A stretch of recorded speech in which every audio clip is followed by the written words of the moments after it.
Welcome to the cockpit. My name's Ryan and I'll be your pilot tonight. I am here to talk about little game preview. Keys to the game, Jets Bills week 1. I've got two buddies with me tonight. I got Joe Blewett from Jets X Factor and we got Mario from #Sports. We're going to hop over to our Jet boy first. That's right. What up, Joe Blewett? Thank you so much for hopping on the channel.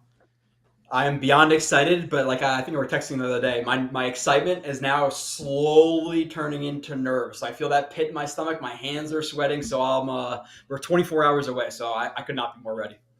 Oh, man, we are amped up. We're going to get into all your questions that pop up in the chat, as well as some of the topics that we want to cover throughout the night. But we did get a pretty cool care package. Joe, you got your can over there? Look at Fireman Ed's beer. Look at this. This is a... local team. Where is it? Come on. Let's see if I can get it there. Hide my face. Local team. Local legend. See, yours looks better. Local beer. You guys got to pick up some of this. We're going to crack this open, and we're going to do a little cheers to some of the players. Not some of the players, but player I think we should cheers to, and player Joe thinks we should cheers to. All right, Joe. My cheers is going to be to the X Factor. See what I did there? Of this game. Mekhi Becton. We did not have him last year against the Bills, or really the year before that against the Bills. But this year, he's going to stop Gregory Rousseau. We're not going to get the blitzing off the edge, and we're going to take him down. So Mekhi Becton, this one's for you. I'm going to do a cheers just simply for no other reason other than Al Woods for being a grown-ass man. And that is it, to Al Woods. Cheers. Let's see if we can clink. Clink sideways. Let's see if we can do this. Wrong way. Boom. Nope, this way. There we go. It's all right. It worked. Taste? That's pretty good. Get yourself some... it's like a Yingling-y type taste to me. That's exactly where I was going to go with this. You guys should ask your... I don't know where these are actually located. I heard there was like a buy right somewhere that had it, but ask your local distributor. Just be like, yo, I want some Fireman Ed beer. It's from, I saw the brewery on here before. Yeah, it was in the box. Yeah, I'll get it. I can figure it out. Bolero Snort Brewery. Mm-hmm. Bolero Snort Brewery. Ask your local. New Jersey. Yeah, not bad. Support your local Jet guy. Buy some Fireman Ed beer. All right, let's bring in our third panelist. You guys know him. He's been on the channel before. Welcome, Mario from #Sports. Mario, how you doing tonight? I'm doing good watching the beginning of this show take off. See what I did there? But once again, Ryan, thank you for having me on. And I heard the Fireman Ed beer tasted like ash.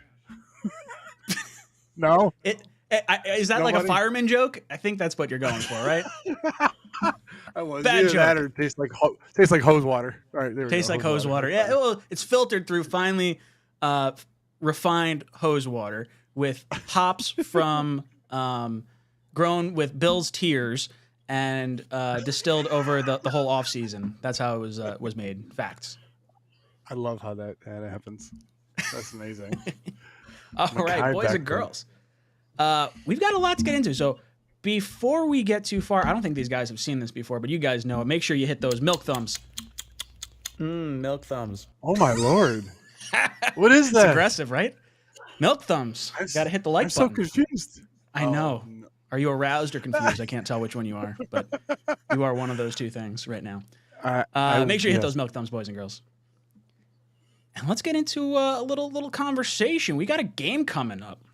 Jets Bills week 1. Joe, how you feeling? It's been a long off season.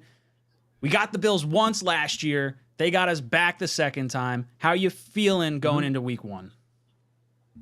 I'm nervous. Like I said, it's obviously you see how the Jets played the Bills last year. We played them pretty well, but I feel like Josh Allen is one of those guys who will kind of turn into a pumpkin on 1 o'clock games, but 8 o'clock games, night games, that's when he really comes out and plays really well. So a little bit nervous about seeing a better Josh Allen, but we've contained him pretty well, the last couple of times we've played them. And, last time, Ryan, I don't know if you knew, we had a guy named Zach Wilson who couldn't really move the ball very much. And, running behind guys, or running with a really banged up offensive line.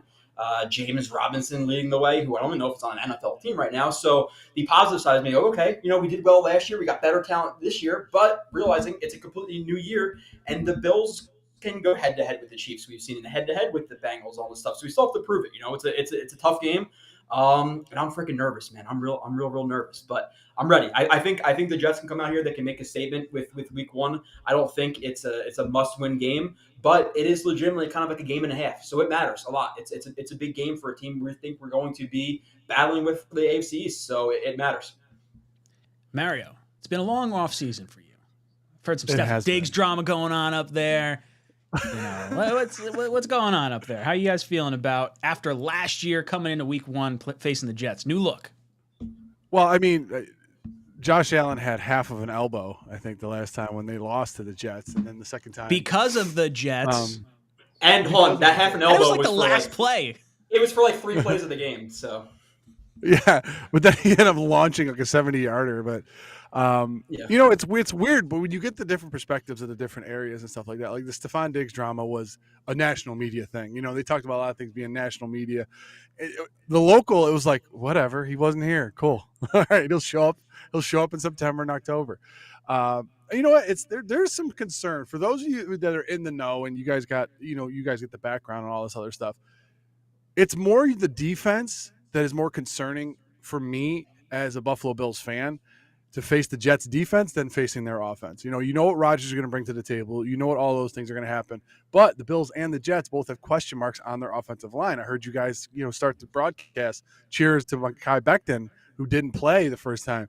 He is a physical specimen. However, I don't know what's going to happen in the game, how that little chess match is going to play out, but the offensive lines of both teams give me concern, and the defensive lines of both teams are going to be the strongest point going into this game. So we all know that's what controls the game. So this could be a 7-6 game going into the fourth quarter, or it could be one of those ones that it's just a juggernaut where Allen and Rodgers are just like lighting up the scoreboard. So it could go either way. Yeah, I think there's and you know what? I think, Mario, you were the one to give me this idea in the past, and it was how to beat the other team's defense. So, Mario, I want to throw it to you. Oh, okay. And you're going to tell us how the Jets should attack the Bills' defense, and then I'm going to throw it over to Joe, and Joe's going to tell us how the Bills should attack the Jets' defense if we want to see some success. So, Mario, I'll throw it to you first. How should the Jets attack your defense? Well, the weakest part of the Buffalo Bills defense that it's been talked about all offseason is the linebacker position. Even though you have all-pro Matt Milano, who's going to just be flying around the field, that is the weakest part of the position. If you guys can get past the first level, the New York Jets can control this game if they're able to run the ball past the first level and then get on to the second level, because our linebackers are not very good. So I would say establishing the run and try to utilize the play-action pass would probably be the best way to beat this Buffalo Bills team. Just on the first level, though, because you have Hyde and Poyer back there. Those guys are very, very savvy veterans. Rodgers may take a few shots just to loosen up coverage, but the money's going to be made in that 7 to 8 yard window where it's just going to be pop, pop, pop, pop, and let the receivers do the rest. So before I move on to Joe's thoughts about our defense, I want to get Joe's thoughts on what Mario just said and trying to attack the Bills' defense. How do you think the Jets are going to wind up trying to do that? Do you think we're going to see a lot of the running backs? Do you think we're going to try to attack through the air? How does this kind of play out, you think? Yeah, I think it's the run game. You saw the Jets run the ball pretty well in the Bills last year at times, and obviously you have Mekhi Becton, and even if he's just healthy for a game or two, he's a much bigger upgrade over where we had it last year versus the Bills at right tackle, whoever the hell we were playing at that point in the season, because we had game of musical chairs there. So it's an upgrade, and also the last game the Bills didn't see AVT, they didn't see Breece Hall, they didn't see Dalvin Cook, so I think they can run the ball a little bit on the Bills. And then, like Mario said, it's the linebackers. That's what I've been hearing a lot of Bills fans talk about. It's not obviously Milano, but it's who's behind Milano. And a lot of Bills fans that I've seen don't really feel like anybody's really stepped up and legitimately earned that job, who at least they have confidence in. So for the Bills, it is the running game, and it's the short passing game. Getting some yak yardage, and obviously opening up the Bills defense with some vertical shots, which we know Rodgers will do that regardless of who he faces anyway. So it's not going to be like Bill specific to get vertical. But I think the short passing game, attacking whoever that linebacker is, and then running the ball, well, and maybe you do take a deep shot or two, and you test out the 33-year-old legs of Hyde and Poyer. We'll see. Yeah, I think for me the the biggest part of their defense is not having Von Miller. I think that's huge for this game. Like, as much as I want to like give a bunch of credit for the Jets, like, hey, we have AVT this time. Like, both times we faced them, we didn't have AVT, Breece Hall, or I think we might have had Corey Davis for the last matchup, but the first matchup we didn't have him. So the Jets were like handicapped the whole time, but now we don't get to verse Von Miller with an offensive line that's a little shaky on our front. At least at the beginning of the season, we want them to gel a little bit more. They've only had 1 or 2 series actually together in the preseason. So for me, I think being able to neutralize some of what could be our weakness on the offensive side via the run game, screen game, almost like the passes that are almost like a de facto run, like it's such a high percentage screen pass or just a pass out in the flat, I guess, or quick slants, things that are high percentage that you can neutralize the rush. So that way Rodgers getting the ball out 2 seconds, 2.5 seconds, like no more. I don't want to see a 3-second drop because all of a sudden you're putting a lot of faith in our tackles and guys that we haven't had a whole lot of confidence in just yet. So, Joe, on that side of things, if you were the Bills, how do you think the Bills should attack the Jets' defense if they want to try and have success? Yeah, and just another note about the Bills' defense, too, is I know their pass rush win rate or their pressures or whatever is really, really high with Von Miller, and then they're below average, if not just bad, without him, at least last year. So, how much do they trust their guys behind Von Miller? But for the Jets defense, it's kind of the same thing, right? If you're going to use a screen game, if you're going to use Josh Allen's legs, that's going to hurt the Jets' aggressiveness on their defensive front and gas them out a little bit. Obviously, we have a pretty deep rotation, so you're hoping they don't get too gassed out. But for me, my concern is the middle of the field, and it's something that we talk about with the Bills, but it's the Jets too, and that's something that the Pats and week 7 or 8 last year kind of exploited a little bit with Hunter Henry and some of those guys because Mosley isn't as fleet of foot as he used to be, so he could get got at this point in his career. Quincy Williams gets to somewhere fast, but he doesn't always get to the right place sometimes. So can the Bills take advantage of him? Jordan Whitehead, if you are going to have some cover 4 looks, some quarter looks, some cover 6 looks, and you're going to have a situation where Whitehead is on one of Knox or Kincaid, that's a concern for me as well because he's not the best cover safety. So I think it's about that short intermediate passing game, high-low concepts over the middle, and then trying to, when you get, those man coverage looks, even though they're not man coverage, it's quarters, but quarters turns into a man at, basically 10 yards for most guys. So can they isolate guys like Whitehead, who we know can't tackle and who we know can't really cover very well? So my concern, middle of the defense, and that's where I would attack the Jets if I was an offensive coordinator. I like that. Yeah, I think on my side of things, like I'm in that same boat. I'm afraid of our the ability. I have a little more faith in our linebackers than I think I have in the past, or at least maybe initially going into the season. Like I feel like Barnes is a little bit further along. Surratt, Sherwood, like the guys kind of behind Quincy and CJ.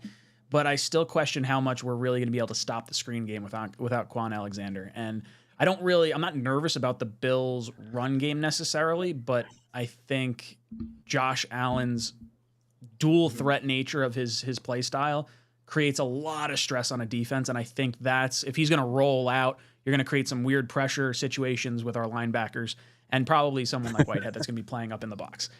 Mario, you want to respond to anything you just heard from Joe and me? Because you're acting like a little schoolgirl over there.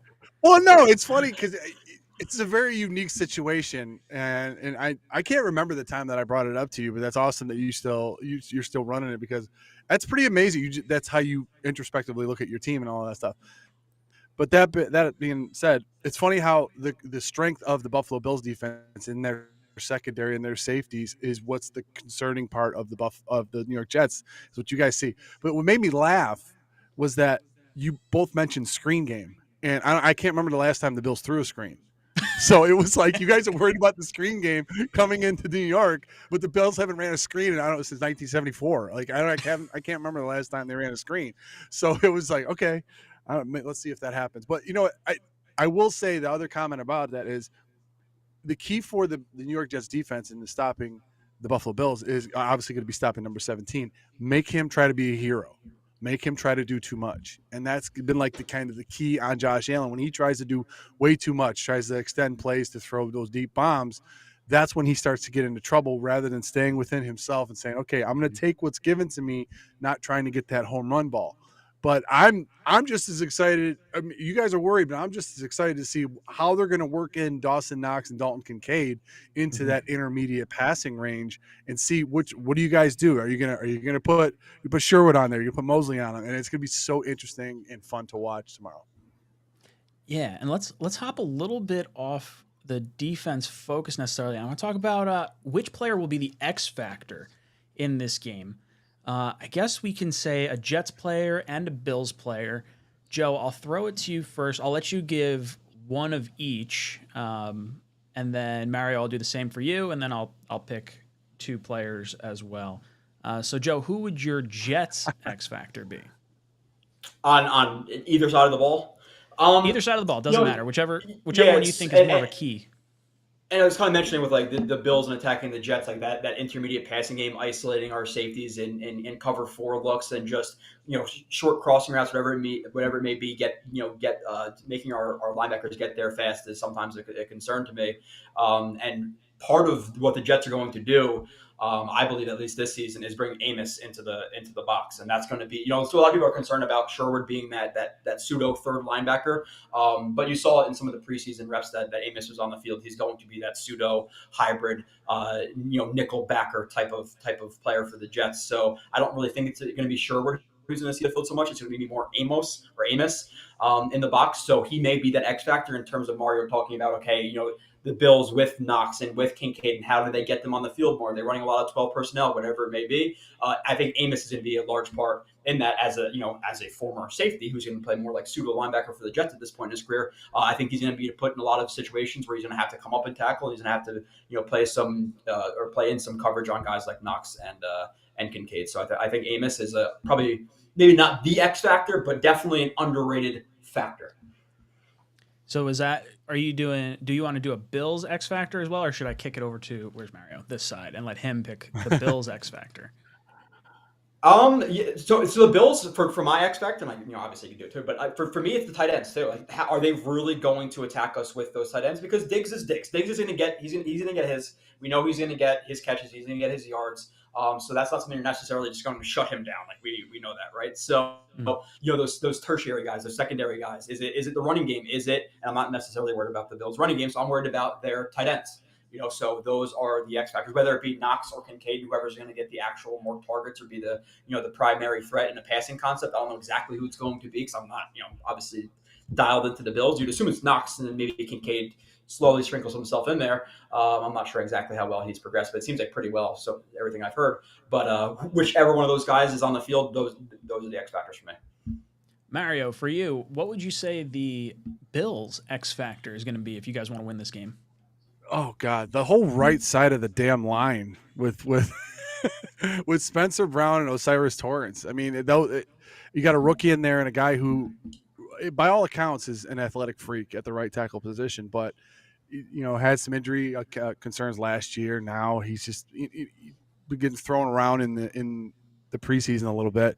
That is my concern. That's going to be the X factor, because if that right side of that line cannot hold up and Allen is on his back or running around, and you guys got all those animals and freaks over on the defensive side of the ball for the Jets, it's not going to matter about your two safeties. You're not going to worry about the mid-range game. You're going to be all over Allen tomorrow night, and he's not going to have anywhere to go. So the biggest matchup I see after thinking about that is, can Ken Dorsey, the offensive coordinator for the Buffalo Bills, get through Soleil's? Can he at least try to stay lockstep with Soleil, or even better, be one more step ahead of Soleil when it comes to the defensive genius that he is? You're irking me. Salah. Really? That's what I've heard. Sorry, and I apologize to all the Jets fans. Then. Salah. Okay, but he's always one. A lot of times when the Buffalo Bills had trouble last year, there was the defensive-minded coaches that were one step ahead of Dorsey, and we're sitting there going, "What the? Stop this! You try to do something else. You got all this talent on the offensive side of the ball. Try to do something else." But like I said, he was a rookie offensive coordinator in the NFL. He had some lumps to take, but I really love your guys' defense. That's the only thing that really terrifies me, is then them coming off of that Josh Allen's right side with Spencer Brown and Osiris Torrance over there. Mm-hmm. Yeah, I think you're going to have a hard time dealing with Bryce Huff, with JJ. We've got some filthy edge rushers. We're going to be able to be 100% healthy, 3 lines deep, Joe. And I think Allen's a lot worse. If I'm not mistaken, I think Allen's a lot worse rolling out to his left than his right. So if they could force him from that right side to roll out left, I believe he's actually a lot worse on that side. Yeah. Wow. So I'm going to take a similar but like different X factor, and it's the right side of the Jets offensive line. Obviously, we've got AVT coming back from injury. We're excited about that. But Mekhi Becton is going to be our X factor for the Jets. He wasn't there last time when the Jets played, and Gregory Rousseau just annihilated, who is it, Remmers, I think, on that side of the field. Like, strip sack. Was it Fant? No, we didn't have Fant last year. It was Remmers. We went through 2 or 3. A Bowie. Yeah, a Bowie or whatever the hell it was. He was like tackle 5 and 6. Not good. So Mekhi Becton coming back healthy. Can he lock down that side? Now, historically speaking, or I shouldn't say historically speaking, I did a video on this the other day, but Greg Rousseau's explosive rating is like a 0.86 and league average is 0.88. And usually Mekhi Becton has some struggles with some of the faster edge rushers, but since it's that close to league average, I think he's going to be all right. He is a big dude. Like, both guys are big dudes. It's going to be it's not like, I don't view Rousseau as like a Carl Lawson or like a Bryce Huff that's going to explode off the edge. And I think when you look at how he played last year and some of the success he had against the Jets offensive line, it was more of those bull rushes that I think Becton can really handle a little bit more. Mario, can you tell us a little bit about how Rousseau maybe attacks in his pass rush sets or how he attacks the opposing offense? You know what, though? That's the funniest part, because even from a Bills fan, when you watch Rousseau go, it's like he almost like he glides. He doesn't even run; he just glides. So, like you said, it's that explosive factor that he has that maybe kind of sneaks up on certain people, because you got to realize this guy's like wingspan and goes like almost like 7 feet. He's so he's able to get himself and get that separation from somebody, albeit not being as explosive as some other guys, but he's still able to get around them and get into the backfield and cause some havoc on opposing tackles. But I think it's more, he was starting to earn some like really good success when he had Miller across from him. Now he's got Leonard Floyd across from him. So you're going to start to see maybe Floyd is going to be, people will be focusing on Rousseau, and I understand that, but Floyd might have a game this year, tomorrow, because of the concern that everyone's going to have on all over parts of the line with Ed Oliver. We got a couple other guys, Phillips, Punafor, all these guys that are just going to be eating up bodies in the middle. And then you got Rousseau and Floyd on the outside. Floyd might be the guy that has a day rather than Rousseau. Do they? Sorry to interrupt you, Ryan. I'm jumping over you. Do they rush from specific sides, Mario, or do they not rush from specific? I know Rousseau stays mainly on the left side, right? He rushes on the right tackle usually, but they've been switching him up a little bit more. But the thing with McDermott's philosophy that he's had for years is that he wants to drop 7, rush 4, get pressure with those guys. If the opposing team happens to rush, those 4 guys could take the 5 linemen, and then the linebackers can roam. Where he gets into trouble is when those guards get up to the second level on the backers and they get a little bit sticky. We saw that with Tremaine Edmonds last year. We saw it with Matt Milano. As good as both of those guys are, they got a little sticky when guards got to the second level. So his main concern was getting these huge body guys and putting Ed Oliver, Floyd. You got Miller, you got Rousseau, you got Shaq Lawson, you got a couple of these other guys who I'm going to take my 4 and eat up your 5, and then I'm going to play 7 on 6. And that's all I'm going to do. Which is the same as the Jets. The Jets don't. Yeah, exactly. But yeah, and for me, it's like I'm more worried about Dwayne Brown versus Floyd. I rather have Brown with Rousseau than Brown, who's obviously 38, and Floyd is the better athlete in my opinion than Rousseau. So I'm just curious about exactly where they rush from. So. Yeah. Now I'm hoping your pass rush doesn't become a thing, because I see a lot of comments in the chat over here about who their X factors are going to be. Guys, let us know in the chat who you want your X factor to be. And if you have a question for Mario, Joe, and I, put a capital Q before your statement, and I'll notice it, and then I'll pull it up on screen and we can talk about it. But a lot of people are talking about the Jets running backs, both Dalvin Cook and Breece Hall, neither of which were here last time the Bills played us. Yep. And obviously we're excited to get our healthy Breece Hall back. Joe, how do you think the Jets running game is going to fare against this Bills defense? And do you see us leaning more on the run game than maybe Aaron Rodgers, since it's still, a learning process with Rodgers getting back into the swing of things? I think they want to, right? Like everybody wants to win on the ground. Not everybody, not the Bills, but most people want to win in the ground game. But they, does it work? That's. I know it's like a comp out, but does it work? So I think they'll try to establish the ground game. And I know the first time we played the Bills, I don't think either one of the safeties played, and neither did Milano. And Milano's a big part. Milano to me is the best player on the defense. I really like Milano's game, so he has to make you a little bit more nervous in the running game. But yeah, I think they want to. I don't think you want Rodgers dropping back there 40, 50 times and going up against the Bills defense, which even without Von Miller is a strong defensive unit. Maybe not so much as they're not as strong as the pass rush unit, but still, you don't want them dropping back there, 40, 50 times. So, I think you're looking at maybe like 30, 35 attempts, hopefully a high completion percentage, and just run the ball down the Bills' throat, hopefully, and we should be able to, do so more than we did even last time because we have better players on the line. Listen, I know Becton he's the X factor, like you said, Ryan, all that stuff. I'm not concerned about Becton when he's on the field. I'm concerned about Becton when he's not on the field, when he's hurt. So if he's playing this game, okay, he should be good.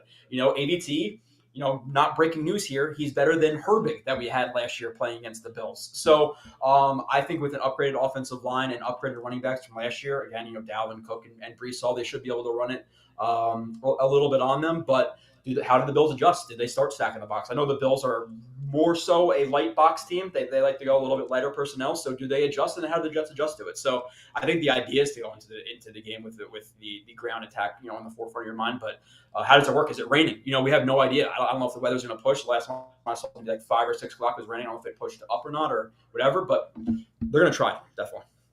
Yeah, that's going to be interesting, Mario. If you think, like, let's say we get rain, similar to what we saw in the Browns-Bengals game earlier today, and it kind of neutralizes some of that passing game, how are the Bills equipped to handle like a ground and pound style game, Mario? They're not. I'm going to tell you that right now. Their team is essentially built like most teams are in the NFL nowadays. They're built to defend against the pass because that's what the league has gone toward. And if you're a team that builds your offense around a strong run game, you might be able to exploit certain things that go on. The difference between the Buffalo Bills and the New York Jets, as far as the run game goes, if it happens to come down to a slobber knocker, 3 yards in a cloud of dust type of thing, the Bills have Josh Allen as well as the running backs that they have in their stable, along with Cook, and they have Harris, and then they have Murray. But the New York Jets have the better running backs. So, but Rodgers isn't going to run the ball at all. So it's could you do some sleight of hand? Are you going to do some jet sweeps? Are you going to do some things off the edge to kind of neutralize that pass rush that goes on? Because obviously we all know the quickness that Rodgers gets the ball out as fast as he can. If it's a short passing game, sometimes the weather, if it's going to be a little bit crazy, doesn't really affect that short passing game as much. So if you have a Dawson Knox, Dalton Kincaid, Diggs was running routes out of the slot last year. So a lot of times Dorsey was moving him in to be that inside receiver. So a lot of those things, I think you have two, obviously a much veteran quarterback in New York, but you have Josh Allen, who, is starting to learn the ropes of everything in the NFL. You have two very tough defenses. This is going to be a chess match for the first 15 minutes, guys. And whoever blinks first, these guys can react to it as fast as anybody. So, I just think that this is going to probably be a very, very low scoring game, regardless of the weather anyway. So I put a poll question in the chat if you guys would like to answer that. Which Jets player is the X factor? I put Aaron Rodgers. I put Breece Hall / Dalvin Cook. Quinnen Williams / defensive line, Mekhi Becton / offensive line, and it's a resounding 44% right now. Aaron Rodgers is really the biggest X factor, which, I mean, it's hard to argue, right? Like it's clearly the biggest upgrade from either one of our teams right now. Like if you had to say, okay, which team got X amount better, it's going to be the Jets. We went from like 36th ranked quarterback play. I mean, obviously 32nd overall, but I think Zach Wilson was 36th in terms of like quarterback rankings, and that's like not always great to see when backups are ahead of your starter. But yeah, it's going to be interesting to see. Joe, any thoughts on this increase in going from Zach Wilson to Aaron Rodgers? I don't know if there's ever been a bigger upgrade in the history of the NFL, Ryan. Like it's true. Like legitimately, we're going from a guy who some fans, and me included, it is what it is. I'll say, like, I'm not even comfortable with him as a backup quarterback right now, to an MVP Aaron Rodgers. And obviously may not be MVP level Aaron Rodgers this year, but still top 5, top 10, top 15 at worst. I would say top 10 is probably the worst he'll fall, is like to that 8, 9, 10 range, because I do buy in at least a little bit to the rejuvenation, how much he wants to be here and all that stuff. So I don't think he's being bad. But do I think he's necessarily going to be his MVP level? Maybe not, but close to it for sure. So it is a massive jump. Obviously, we've never had a good quarterback. Like, it's never happened. I'm so excited to just see Aaron Rodgers, how an offense operates. Obviously, he gave us a little tease in the preseason right there. So and like Mario was talking about with the Bills, like, Rodgers is a short passing game guy, a screen guy, a check it at the line. Oh, you see a guy is 10 yards off, throw that hot route, boom, that smoke. You get 5-6 yards easy on first down, make the rest of the down manageable. So that's how he attacks you. He'll hit you with the vertical stuff, like we know he always does. But if that is one of the Bills' like weaknesses, or what they may be concerned about, is like that short passing game, then it kind of sets up perfectly for the Jets in terms of the short passing game, because that's what Rodgers has always done. That's how he won his MVPs with Hackett. And then obviously past that, like you said, we gotta run the ball. The Bills have not been the most consistent team with stopping the run. And Breece Hall, he's coming off an injury, but you just got Dalvin Cook, $8 million, whatever it is. So like, you better run the ball, and you better be able to do it well, because we're paying a lot of money to run the ball well. So you better do it. So like I said, I am so excited to actually break it down and be there. Again, hands are clammy, so we're ready. Yeah, dude, we're less than 24 hours away from kickoff. Hands are getting sweaty. I know I'll see Joe at MetLife tomorrow. Looking forward to that. Mario, you coming down for the game? What's going on? No, unfortunately, I do have work tomorrow, so I can't really leave work. It's the second week of school, so I can't really do that. As you know, I'm a teacher, so I can't really do that on the second week of school. But I wanted to talk about two things really quick. Sure. What's your language policy on this show, Ryan? Did you change it at all? Was there any cursing allowed anymore? Green light. I don't care. Green light. What do I care? I don't know if you guys probably did see this when they did draft Jermaine Johnson last year. One of the things that they were talking about was like, listen, the first thing he said when they drafted him, he said, if Josh Allen gets out of the pocket, this can run him down. So when you guys were talking about X factors, I wanted to bring them up, but we just went past it so fast. But then I want to talk about the other part of the X factor, the thing that people don't really talk about with Rodgers. And the thing that's the biggest difference between him and Zach Wilson, obviously the age, the talent, maybe a few other things that you want to talk about here and there. You can nitpick anything you want. But the thing with Rodgers, you got to remember, you got a defensive-minded head coach. The thing that they hate the most is turnovers. Look at Rodgers' track record over his career in MVP years and the things that he's done. 3 years in his entire career, he's thrown double-digit picks. So how many times did you guys, and I'll even ask the chat, all the passengers in the chat, how many times did you guys say last year, if we would have just taken care of the damn ball, this game would have turned differently? You know what I mean? That's the hidden thing that Rodgers brings to the Jets, that he's not going to make those mistakes. He's not going to make those things and turn the ball over and put it in harm's way. And that is going to keep the Jets in every single freaking game this year, which is what makes them a very scary team in 2023. Yeah, not turning over the ball and giving extra opportunities to Josh Allen. That's the biggest thing. When you have good quarterbacks in the AFC, Josh Allen, Joe Burrow, Mahomes, Herbert, Tua, all these guys, you don't want to see them with the ball in their hands. So how do you neutralize that? It's obviously by taking care of the football, running the football, eating clock, and just keeping them off the field and trying to minimize the amount of mistakes that you're actually making. And Zach Wilson was very good at making those mistakes on a consistent basis. So not having him out there is going to be huge. And I know, Joe, you mentioned you're concerned about him being quarterback too. I am to an extent, but at the same time, if you really feel like you need Tim Boyle, I don't think Tim Boyle's getting picked up off the practice squad. So we'd have to deal with Zach for a portion of a game before you put in someone else. But I do think Zach is quarterback too, regardless of what happens to Rodgers, because you're not gonna, if Rodgers goes down for any significant amount of time, we're screwed. Okay. Yes, but I'm also concerned with Tim Boyle. Does that change the statement? Because either one I'm concerned about, and I get because you know what it is. It's black or white, whatever. It's either the extreme or not the extreme. it's not that Rodgers can go down for 10 weeks. Obviously, we're screwed. But what if Rodgers goes down in the week 17 and we need to win that week 18 game to get into the playoffs? Are we confident with Zach Wilson or Tim Boyle? I'm personally not. I saw Teddy Bridgewater out there get signed for $3.5 million. So like, I know people give me crap like, oh, Teddy Bridgewater sucks. It's like, yeah, he may suck, but he sucks a lot less than Zach Wilson and Tim Boyle suck. So why can't we have the lesser of the sucks? Like, what is going on here? So, yeah, I'm not comfortable with the Jets' backup quarterback situation. There's some things I definitely wish they did to their roster. And another thing about Aaron Rodgers too is like the turnovers is a great point. Also, how many times have we gotten into the red zone and kicked a field goal? Like, it's nonstop. Just field goals.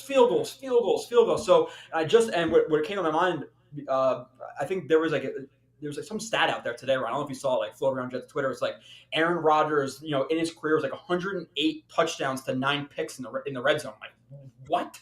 Like, really? Like, that's a thing? Like, people could be that good in the red zone. So just finishing a drive or two more. Like, think about how many drives we didn't finish versus the Vikings. How many drives, we could have finished versus the Lions or, whoever we lost to last year. So it's not even like, it's not even like that drastic of a quarterback difference would win us, enough games to get to the playoffs last year. Like, subbing Teddy Bridgewater last year for the Jets when Zach Wilson was playing, we probably have 9-10 wins. Like, there was that slim of a margin in these NFL games, and the difference between Zach Wilson to Aaron Rodgers should have us all being confident. Listen, you got a top 5 defense that was not supported by the offense at all, and now even if the offense is just okay, if you have an okay offense and a top 5 defense, you can be going some places. And our offense, if Garrett Wilson is what we want him to be, and he could be that 1,500 yard guy.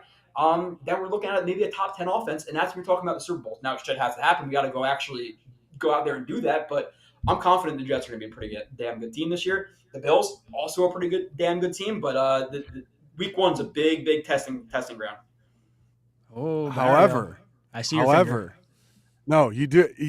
He's spitting facts over there. He's saying the Jets are a very good team. The Jets have a divisional to AFC conference champion defense. They have a conference champion quarterback. They have a wild card offensive line. Okay, wild card round offensive line. The thing that's the difference about because I think the Jets season might go like this a little bit with you guys, and here's why I say that. The Bills and the Jets have very different schedules, and now no one really talks about those things either. And I know you guys have already analyzed this up and down. The Jets have a 3rd place schedule, so they may. Let's just say, for argument's sake, they lose 17-13 to the Bills, and then they win by 30 next week. You know what I mean? I think the difference between our schedules is it you guys play Chiefs, we play Broncos, you guys play Bengals, we play Browns. Is that right? Yeah, the Bills play the Eagles, you guys play the Commanders, maybe? No, we play the Eagles too. We play the Eagles and the Chiefs. Yeah, we play the NFC East and we play the AFC. Oh, we play the AFC West. So we play the AFC West. Oh, so everyone plays the AFC West. Okay, yeah, so you guys would have the Bengals. We would have the Browns. But the remaining schedules, the Bills play the former and then I think we got the leaders, Jaguars. and then obviously you guys play the 3rd. Yeah. So yeah, that's the thing that's a little bit differently that you're going to see a little bit differently this year is like, okay, the Jets and Bills, are they similar? However, the schedules are going to dictate a lot of the things that happen differently for the Bills and the Jets. So, it's so funny, Ryan, too. It's like, of course, the year that we're anticipating being relatively good, it's like, it's not just a normal year. The AFC is stacked beyond stacked, like it's never been, at least in my football watching. And not only is it stacked, our schedules, and the Bills too, I think we both have like top 5, the top 10 hardest schedules in the NFL. Yeah. So you have a hard schedule and a really freaking conference. Like, of course, it's just, you got to go through all Joe Burrow and Lamar Jackson and all these guys just get to the playoffs. It's gonna be easy. It's a cakewalk. No problem. I'm hoping that I know Mario's feeling the same way, I think, and I hope Joe is too. I think the Chiefs losing week 1 was massive, absolutely huge. They usually lose like 4 games all season. So to have 1 loss on the docket 100% of the games so far played this season, it makes me feel good. Now, I do think they were the better team versus the Lions, and it was just a matter of not having Chris Jones and Kelsey out there.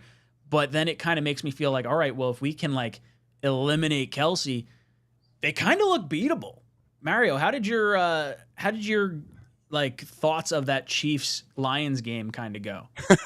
That Chiefs Lions game is the guy that always runs the playground and no one ever challenges him. And the one kid that got beat up the most on that playground decided to come back, lift weights that summer, come back and smack the guy in the mouth. And that's what it was. But you make a great point. Kelsey and Mahomes, when they're in lockstep in that offense, it's a different offense. Now you have all these new parts coming over.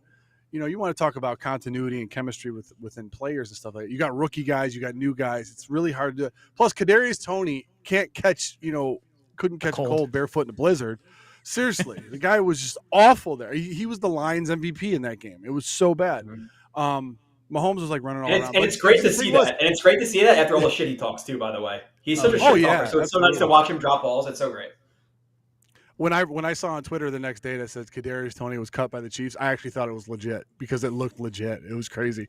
But the Lions, I think too many people are sleeping on the Lions. Like too many people were given, okay, the Chiefs are finally down to earth and they don't have Kelsey. Well, can we give some credit to the Lions at all? I mean, they played a perfect game defensively, a perfect game offensively, only won by one.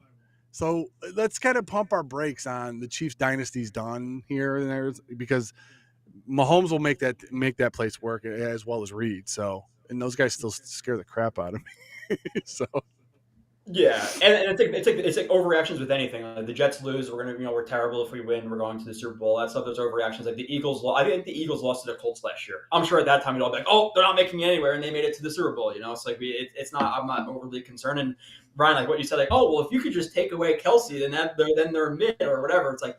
Yeah, I think a lot of DCs think like that, but they can't, accomplish it. So, yeah, Kelsey for Mahomes, he's just like a force multiplier. When you have a Hall of Fame quarterback and a Hall of Fame tight end, and you put them together, it can carry a mid offensive line, it can carry a bad receiving group, it can carry a mid defense, and they didn't have him, and we saw the impact because, like you said, Tony can't catch a cold in a blizzard walking barefoot. So. It's easier said than done, but I'm not, a one-off game. Let's see it 3, 4, 5 weeks in a row of them struggling from writing anything down. Now, I want to hear you guys' thoughts. Did you guys watch any of the Bengals and Browns today? Browns got the win. Bengals couldn't get off the ground. Very rainy day over there, so maybe a little slanted that way. Mario, I'll throw it to you. What did you think of that game? I caught bits and pieces of that game today, so I probably wouldn't be the best analyst of that, but it's it's one of those things where in those types of games, the parts that I did see, sometimes that's why they have the phrase "any given Sunday." A lot of times with the NFL, it's like it's just not, you're either the dog or the hydrant on certain Sundays. So you got to try to figure out which one you're going to be that day, and then sometimes that happens. It's a lot of the things that I've been seeing in week one is there's a team that's always been winning and doing very, very well, and another team that's been kicked in the teeth so many times. And the team that was kicked in the teeth actually had something to prove. You talk about the Lions, you talk about the Browns, you talk about all these other teams. It may continue tomorrow. You know what? It may do that. Because, Ryan, you and I have said for the longest time since we've had our channels, the Bills and the Jets were kind of on this similar trajectory. You know what I mean? You guys draft Quentin Williams, the Bills draft Ed Oliver. You guys draft Sam Darnold, the Bills draft Josh Allen. And I didn't mean to bring up Darnold and upset anybody, but my point was this. Right. It's like we all thought he was going to be the guy at one point. Defensive head coach. A lot of those things, were very, very similar. And now I think it's done with that. That's about as far as the comparisons go. And I think that very well, if the Buffalo Bills lose to the Jets tomorrow, as much as you guys want that to happen, and everyone in the cockpit wants that to happen, it's not the Bills have fallen off. It's just the Jets are that good. I think we need to recognize that. We don't have to have a Kansas City Lions situation where everyone's talking bad about the Bills. The Jets are just that good, and we need to recognize it. I want to get into something that I see Jesse P brought up over here. Woo, it's really tiny. Let me change that real quick. Izzo's thoughts on the Sports Illustrated article about Aaron Rodgers saying he might play till he's 45. Joe, did you hear about this? Yeah, I saw some of it. Now, how is he when he's 45? What is he, 39 right now? So 39. What is he looking like? He turns 40 in December, I think.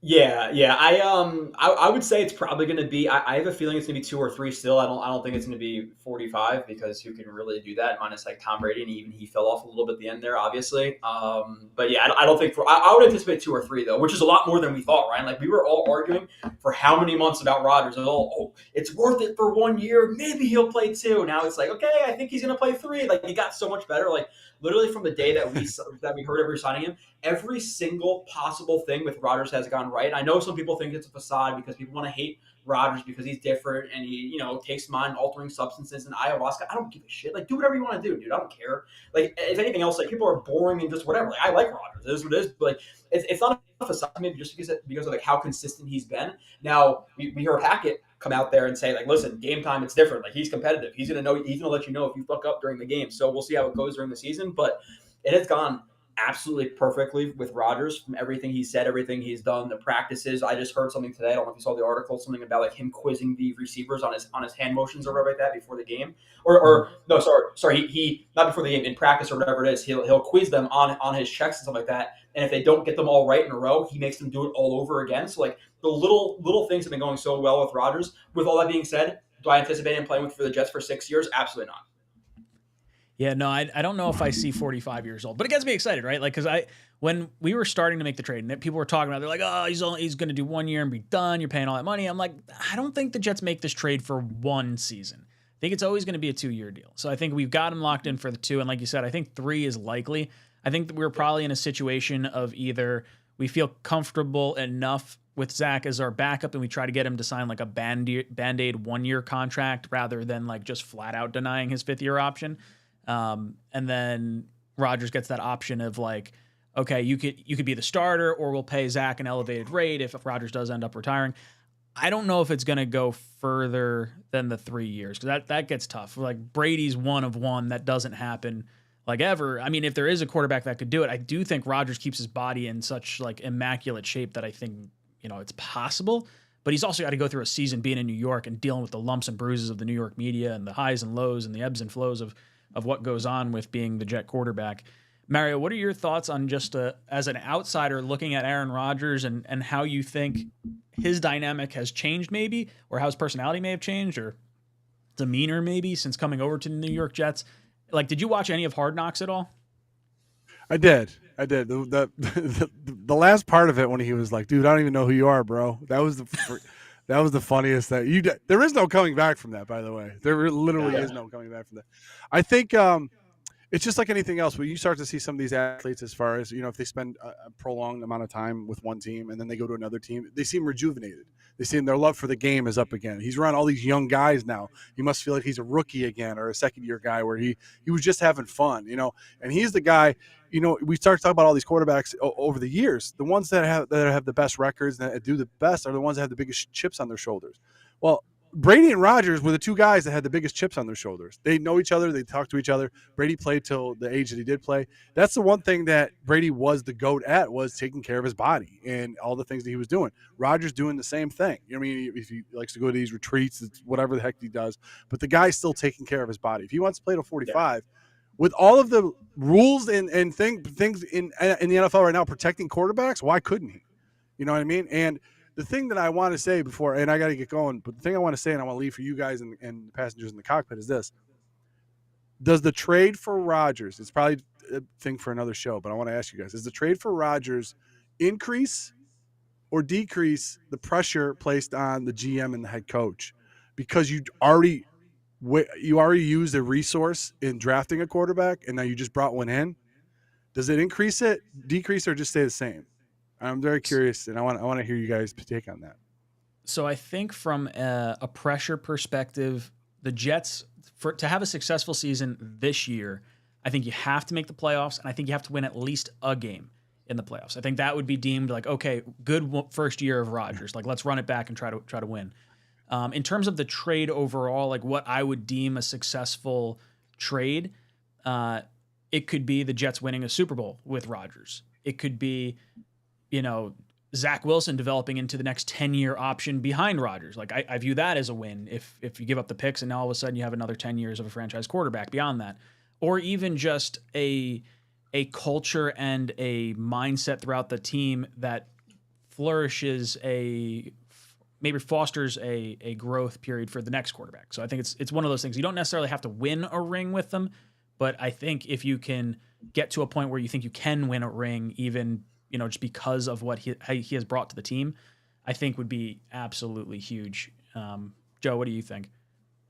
Yeah, there was pressure regardless, right? Because like they've invested a lot of money, they made a lot of draft picks, so they had pressure to find a quarterback. So they found that quarterback. So maybe a little bit of pressure is relieved. Like, hey, listen, we did this to the roster. We got offensive player of the or offensive rookie of the year, another offensive rookie of the year, and Breece Hall if he's to continue to play. You got AVT, you got Sauce, you did all that stuff, and then you found the quarterback. So it kind of lets them breathe easy for a second, but you also have to follow that up with wins. So I think the overall team pressure has gone up, but maybe for Douglas and Saleh, it's dropped down a little bit because they kind of found their mission of finding their quarterback. Now, again, they have to win, but can you imagine if they're going to the season with a rookie?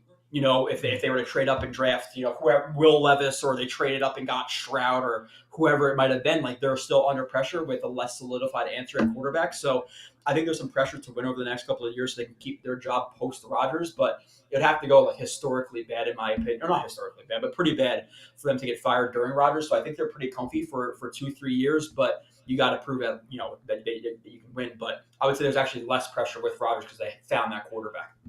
Yeah, 100%. I think like you really have to go like nuclear this year in order to kind of be on the hot seat. I think more than likely you're going to see Saleh and Douglas get extended after this season, assuming the Jets make it to the playoffs and at least make a little bit of noise. Yeah. You can never say like, okay, you have to win the Super Bowl. Like it's the Super Bowl or bust. Now, obviously, we're going for the Super Bowl, so if we don't win it, it is a bust. But it's not like a busted season, but you got to win 10, 11 games. You got to get a win in the wild card or divisional. You got to show up. You can't go and pull like a Bills versus the Bengals or anything like that in the playoffs. We don't want that. So no, it's the pressure I think has subsided just a little bit because they found their guy. Imagine the pressure if they had Shroud. So they got Rodgers for the chance they would fire Saleh under. Or fire Saleh with Rodgers there, then what do you do? Does Hackett now the head coach? I don't see it happening unless it goes very, very bad. So yeah. I thought it was interesting because we always talk about all the time that the GM, the head coach, and the quarterback are always tied together. And then however they go, all right, well, we're clearing out the cabinet. This quarterback didn't work. The GM didn't work. The head coach didn't work. We're going to clear it out again. So we're going to try to figure it out. But, hey, listen, guys, Joe, Ryan, I want to thank you for allowing me to come in here and annoy a lot of your passengers in the cockpit for the Jets. You know where to find me, Ryan. Hashtag sports over on YouTube. If you guys want to take a peek behind the curtain to see Buffalo Bill stuff, that's what I got. Usually very friendly over there. So if you leave a comment or anything like that trying to troll, we actually respond even, over it. So you just let us know. But Ryan and Joe, thank you guys for having me on, and good luck tomorrow in the game. And if you guys fucking beat us, no, I'm let's see you later. Guys, Mario's link down below into the description. Make sure you sub them up because it is fun to keep an eye on our division rivals and just kind of get a pulse on what's going on. You see something crazy happen over there. Well, these guys got a pretty good pulse on what's going on. You'll be able to kind of diagnose everything. So Mario, good dude. Thank you so much for hopping on. And I'm going to do this to you real quick. You have been ejected from the cockpit. All right. So it's just Team Good Guy now. Joe and Ryan talking a little football here. So if you guys got any questions for us, we're going to go for about another hour. We're going to do a few, take a look at Underdog too. If you guys don't know what that is, let's head over that way. We can talk a little bit about that. Yeah, you were talking about the Bengals Browns game, Ryan, and like it's almost like different this year. I'm watching pretty much every single game with like a rooting purpose. I'm pretty much any AFC team that's playing an NFC team, you want the AFC team to obviously lose. But then you're watching games like the Browns and the Bengals. It's like, who do you root for? Because the Bengals are probably going to win regardless. Like they're going to win that division. But do you want them to lose so the Jets can maybe bypass them in terms of home field advantage if you're that confident? Or are you more of the pessimist and you just want to get there? So like me, it's like, oh shit, I want the Browns to lose because they might be competing with the Jets for the wild card. So like I didn't know how I felt about it. But with that being said, I know you asked that question. I didn't really answer it before. But I think the Bengals historically struggle with the Browns, and they've even struggled with they've even struggled against the Browns with Joe Burrow. They do. I think he's only won one time. Burrow's only won once against the Browns, and it was at home in Cincinnati. Yeah, so it's not something I'm going to buy like so much into because it's happened now. The extent it happened today was a little bit, a little bit shocking. You have to be nervous if Deshaun Watson is going to be Houston Texans Deshaun Watson because a lot of us, we talk about the wild card or the playoffs and all that stuff, and like we kind of overlook Cleveland a little bit. But if Watson's old Watson, like dude, they could win that division. Like he used to be real good, and that roster is pretty damn good as well. So. I was kind of conflicted on that one. I actually wanted the Bengals to win, but they lost. It is what it is. So.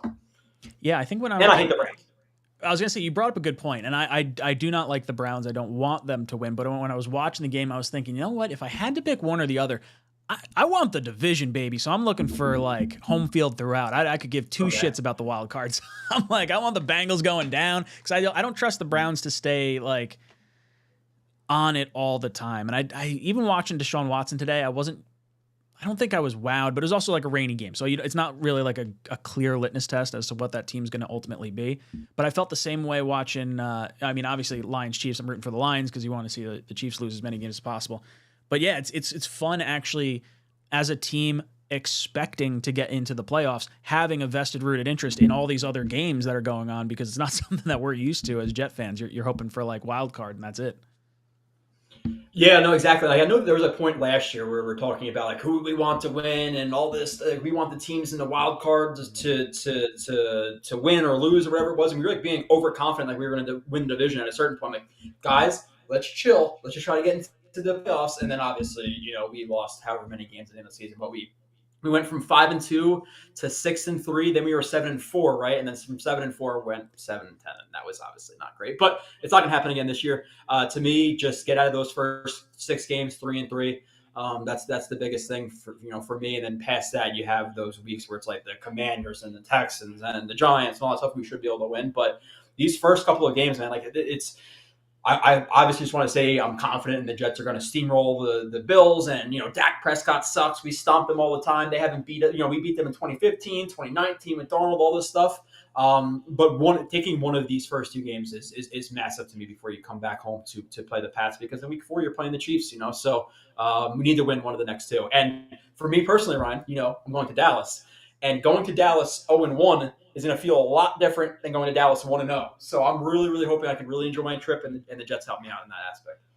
Oh, 100%. The first 6 games of this season are going to be absolutely brutal for the New York Jets, and it's going to provide a really good test to see where we're going to be the rest of the year, because if we're feeling good after 6 games, if we're like 4-2 through 6 games, the rest of the schedule, like sure, teams can look totally different, and a lot of it depends on the health of, say Tua or some of these other players, that you're going to face down the line. But I'm going to feel a lot better about the New York Jets' chances of making the playoffs if we come out of this stretch with a positive, like plus 500 record through the first 6 weeks.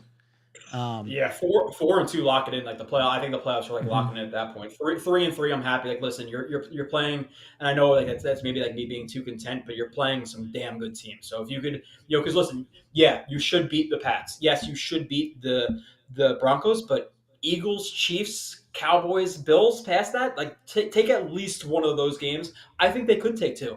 There's no reason, like we talk about Mario, there's no reason that the Jets can't beat the Bills if they beat them with Zach Wilson last year. Like it's very possible. James Robinson's not on a team. They could stomp them out. The Cowboys, they're good, but Dak Prescott is very inconsistent. I don't think he's some studly quarterback, and I'll take sauce for CeeDee Lamb. So they could just as easily walk out of this 2-0, and I can be happier than a pig in shit. But until that point, again, I keep saying it. Palms are sweaty, mom spaghetti, all that stuff. Like that's how I'm feeling. So I love it. Little cap action over there.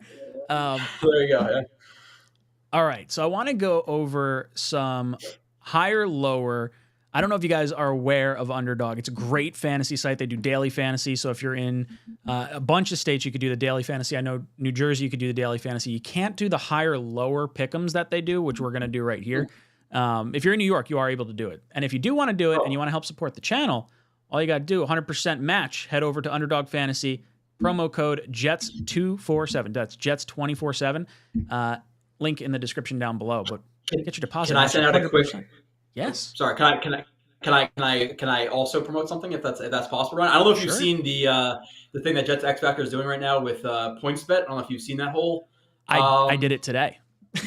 Okay. Yeah. So I don't know. I think it's just on the website. But if you go to like my Twitter, I'll tweet it out, or maybe I'll throw it up in the link. But if you're a first time points better, if you input, I think it's a $50. What is it? A $50 bet. It has to be plus $50. 150. Is it plus 150? Minus 500, I think. I think it was like a, unless I was looking at a different one. But yeah, it wasn't bad. I did like a pretty big parlay and had it. So you basically have to put in $50 if it's your first time, and you get $150 worth of Fanatics credit. So you can get a jersey. You can get, like, I did it. I signed up with my wife's because I already had it, but I did it. I got like 2 Jets sweatshirts and pants and all this stuff. So $50 for $150 sounds like a smart deal to me. Yeah, the damn what team? Seattle screwed me. I had a really big parlay going. It was like $50 to win like 450 or something along those lines. I had 6-team money line parlay. I had Eagles over the Patriots. I had Ravens winning. I had Washington winning. Oh, what were the other ones? Seattle screwed me though. Seattle was the only one. Seattle played. Who did they played? Seattle played or the Rams. Yeah, I thought Gino was going to be. Legally, I have to say I didn't watch it. I legally have to say I didn't watch it at work, but I watched it at work. So like I caught a little bit of stuff of the games in the beginning of the day. So like I'm not so in tune with those. I think there's a 1:00. Maybe I think it's a 1:00 game, right? And so I think doing parlays on week 1 is extremely ballsy, Ryan. But it's not my money. That's all good. It's just money, right? Well, speaking of that, if you guys want to do some fun multipliers and things of that nature, Underdog Fantasy. Lots of fun. Link in the description down below. They'll match 100% your first deposit up to $100 using promo code JETS247. And I want to go over some of this with you, Joe. And kind of let's go through one by one the Jets but the Jets contest, the higher lowers that we can go through right here, and what we think is ultimately going to happen. So Aaron Rodgers, higher or lower, 234.5 yards. What do you think is going to happen?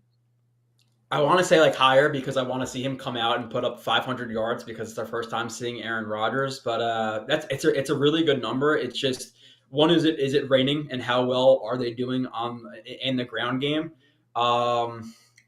My gut says under, just because they're going to run the ball pretty well. And then for me again, the Jets they're very they're going to attack vertically, and with the Bills with their secondary, obviously their secondary is pretty good. So I don't know how many shots they convert on with that. And then past that, I know that the Jets will attack in the ground game or in the short passing game and screen game. But the Bills are a very good tackling team. They're very disciplined. So I don't think there's going to be like any broken plays. So my head says lower. My heart says the over. So I would say lower, but it's because the Jets are shoving it down the Bills' throat in terms of the running game. So let's do this, and let's pick one of these higher lowers from each one of these players, and we'll try to figure out what to do. How much do we want our entry to be? You want to do like a $10 one just to? Oh, we're doing it. What was that? I said we're actually doing it $10. Well, why not? We'll see what happens. Have some fun with it. So all right. I would tend to go with the lower on this too. I do think that it's going to be a very heavy run game. I think the weather could become a factor. Ideally, the Jets are leading, and we're trying to run a lot of time off the clock so we won't have to pass. And I do think the Bills' secondary is their strength as well. So I would prefer the lower here. I would say the other ones. Sorry, are you doing one from each section of guys? Or are you trying to pick one thing from each? Because honestly, more than the 234 passing yards, I think the 21.5 completions, even though I'm saying under the passing yards and over on the completions, it might sound a little bit stupid, but the Jets, especially if it's raining, it's obviously a little bit slippery out. I think their pass game is going to be an extension of their run game. So I could see Rodgers throwing the ball 32 times, but having like 22, the 25 completions, just because every pass is just so short. So I think a higher on the 21.5 completions might be a good one too. But hey, it's your $10. No, it's all right. Hey, I'm good with that. So you think higher on the completions would be the way to go, as opposed to lower on the overall passing yards? If I had to bet, I would do higher on the. I think that out of the four is the one I'm most comfortable with, because I think it's going to really be an extension of the running game. So you're going to have a bunch of like 2-yard passes, pop passes, McCall Hardman, things like that. Ooh, you know what? Now that I'm looking at this and we have 4 options here, let's throw a poll question. Let's see what the chat thinks of this. Which to pick? We'll go. Uh, 3.5 rushing yards. It's something that seems so simple, but then he rushes for 2, and then that's his last rush of the game, and then it's done. I've done so many of those little or he bets. kneels the ball and he loses 2 yards each time he kneels the ball. So this is a legitimate story. It sounds fake, but it's not. My friend was in a fantasy football championship, and he had Cam Newton he's on the Panthers, and he kneeled the ball at the end of the game, and he lost the fantasy championship by like 0.1 points because of a kneel down for like thousands of dollars. So that is legitimate. But for Rodgers, 33 passes, 33.5 is kind of like right around where I think it is, but I can see that being lower. Again, because of the ground game, but I really don't know which to. Oh, okay, I see the poll. I'm gonna pick mine in the poll here. Yeah, I'm curious to see what everyone kind of thinks, because I know I have my feelings. I would have gone lower on the pass yards for Rodgers. I just don't. I don't see him getting the total yardage. I do think he'll get. The rush yards one feels like it should be like he should scamper for a few yards, but then you watch him like move around. It's like maybe not. Especially if it's wet out too. Yeah, no, you don't want to see him take a shot. Like I feel like he's more apt to like throw the ball in the dirt than he is to like take off and risk his body with a linebacker or a safety or something like that. The complete opposite of Josh Allen, who we need to contain. I know we're like talking about our defense and things like that, and I think it's kind of like the similar thing we did last year. I think if you just make him dink and dunk you get a lot of that interior pressure, and then your edge rushers are rushing at different levels, and they're playing more contained rushing, and they're going to win from the outside. And you're basically going to tell your edge rushers never to win to the inside, so you don't want to get outflanked and allow him to scramble. So if you just drop back, you can. And again, it's a lot easier said than done, right? But if you rush up the middle, Q is dominating their interior defensive, the interior of their offensive line. I know Torrance is a rookie. I know he's been playing well, but he's still a rookie versus a top 3 interior defensive lineman in the league. So he should be able to eat him up a little bit. And you have those guys out there like JFM, JJ, Lawson who can contain him. But really for Josh Allen, just make him dink and dunk you, because at a certain point he'll do it. But then there's just that one ball where he'll throw you. That's a stupid decision because he gets frustrated. Like look at it, the Jets last year versus him, and obviously we hope the interceptions are just as easy. But like that interception to Whitehead, no idea what he was looking at. The interception to Sauce, I have no idea what he was looking at. So I think if you can beat him up a little bit, you take away him rushing the ball. He's going to force the ball, and that's when you have Josh Allen throwing a pick or two. Yeah, 100%. Man, we do not have many. This is probably the lowest poll that I've ever seen someone vote on, and I think it's because they don't know what to pick either. So maybe we shouldn't do the poll question. I think we had like 14 votes on it. It's either that or there's like Jets fatigue right now. Where it's like, just get me to the game. I just want to go to the game. Like, I don't even want to watch this Jets preview because screw that. I've had enough Jets previews throughout the week. Yeah, 14 votes. 35% say passing yards. 28% say the rushing yards, and then completions, and then pass attempts are last. What do you think? So you think going with the completions is the way to go? I'm down with it. I'm good. That's what popped off my mind first. Rushing yards you can never depend on. 33. And that kind of obviously correlates with the completions, but I could see it being lower with still 21.5 completions, just because again I think there's gonna be a lot of 2-yard passes in that one. So I think that's the safest one in my mind. Yeah, and I think when you talk about 21.5 completions, he may not need to have 33.5 pass attempts. It may be something like 25, 26 pass attempts, and that'll still get you there. Like I think he's going to have a pretty high completion percentage tomorrow. Mm-hmm. How about Dumb Jets comes in? Says, where can listeners meet you guys tomorrow? Go Jets. I'm going to be somewhere around the Gotham City tailgate, lot J1 through J3, somewhere in there. I do want to stop by Asman's tailgate at some point, but I haven't really had any official here's where I'm going to be. I just kind of want to do my thing, and if you see me, you see me. But that's kind of my plan. I think, Joe, you're going to be somewhere around-ish that area as well, maybe? Yeah, I've done the same spot for 12 years now. And that's one of the things I know as streamers, we try to communicate and connect and all that stuff. But I still like just chilling with my guys who I know, who I don't have any relation with in terms of the stream and stuff like that. So I've been at J1. It's just me and my buddies, nothing special, nothing like that. So stop by, have a beer, stuff like that. But it's not some fancy 100-person tailgate. It's just more cornhole and 10 to 15 people. So it's always a good time though. We've been there for at least 10 years now. I love it. So hopefully we see you there. How about Dumb Jets? I guess when we move down to the running back side of things, so as you guys watch this kind of transpire and as we add more options and picks into here, you'll see this multiplier on the payout change. So if we get 2 of these picks right, you'll get a 3 times multiplier on that $10 entry, and then 6 times, 10 times, 20 times, depending on how many you add in there. Mm-hmm. So when we're looking at the running game, I think you see, look, Breece Hall, 36.5 rush yards, 2 receptions, 12.5 receiving yards, 53.5 total yards. Or Dalvin Cook, looks like they're projecting him to have more rush yards. Looks like about exactly the same receptions, receiving yards, close to the same, -1 yard. And then a greater total at 62.5 with Dalvin Cook instead of Breece. So they're thinking Cook's going to get a little more work than Breece. Is that kind of where you're feeling the Jets are going to lean as well? Yeah, that one's hard just because and Saleh mentioned it in his press conference. I don't know if it was like 2 days ago or whatever it was. We were talking about Dalvin Cook signing here and like saying, hey, there's going to be games where we ride the hot hand. So who is the hot hand? So it's kind of hard to guess. But you still think even if Breece was hot, that they would supplement him with Dalvin Cook and Michael Carter, just because you don't want to push him too far. Even if he thinks he can do it, just relax a little bit. Like we're hopefully playing until late January, so let's not push it September 11th just to push it when we don't necessarily have to.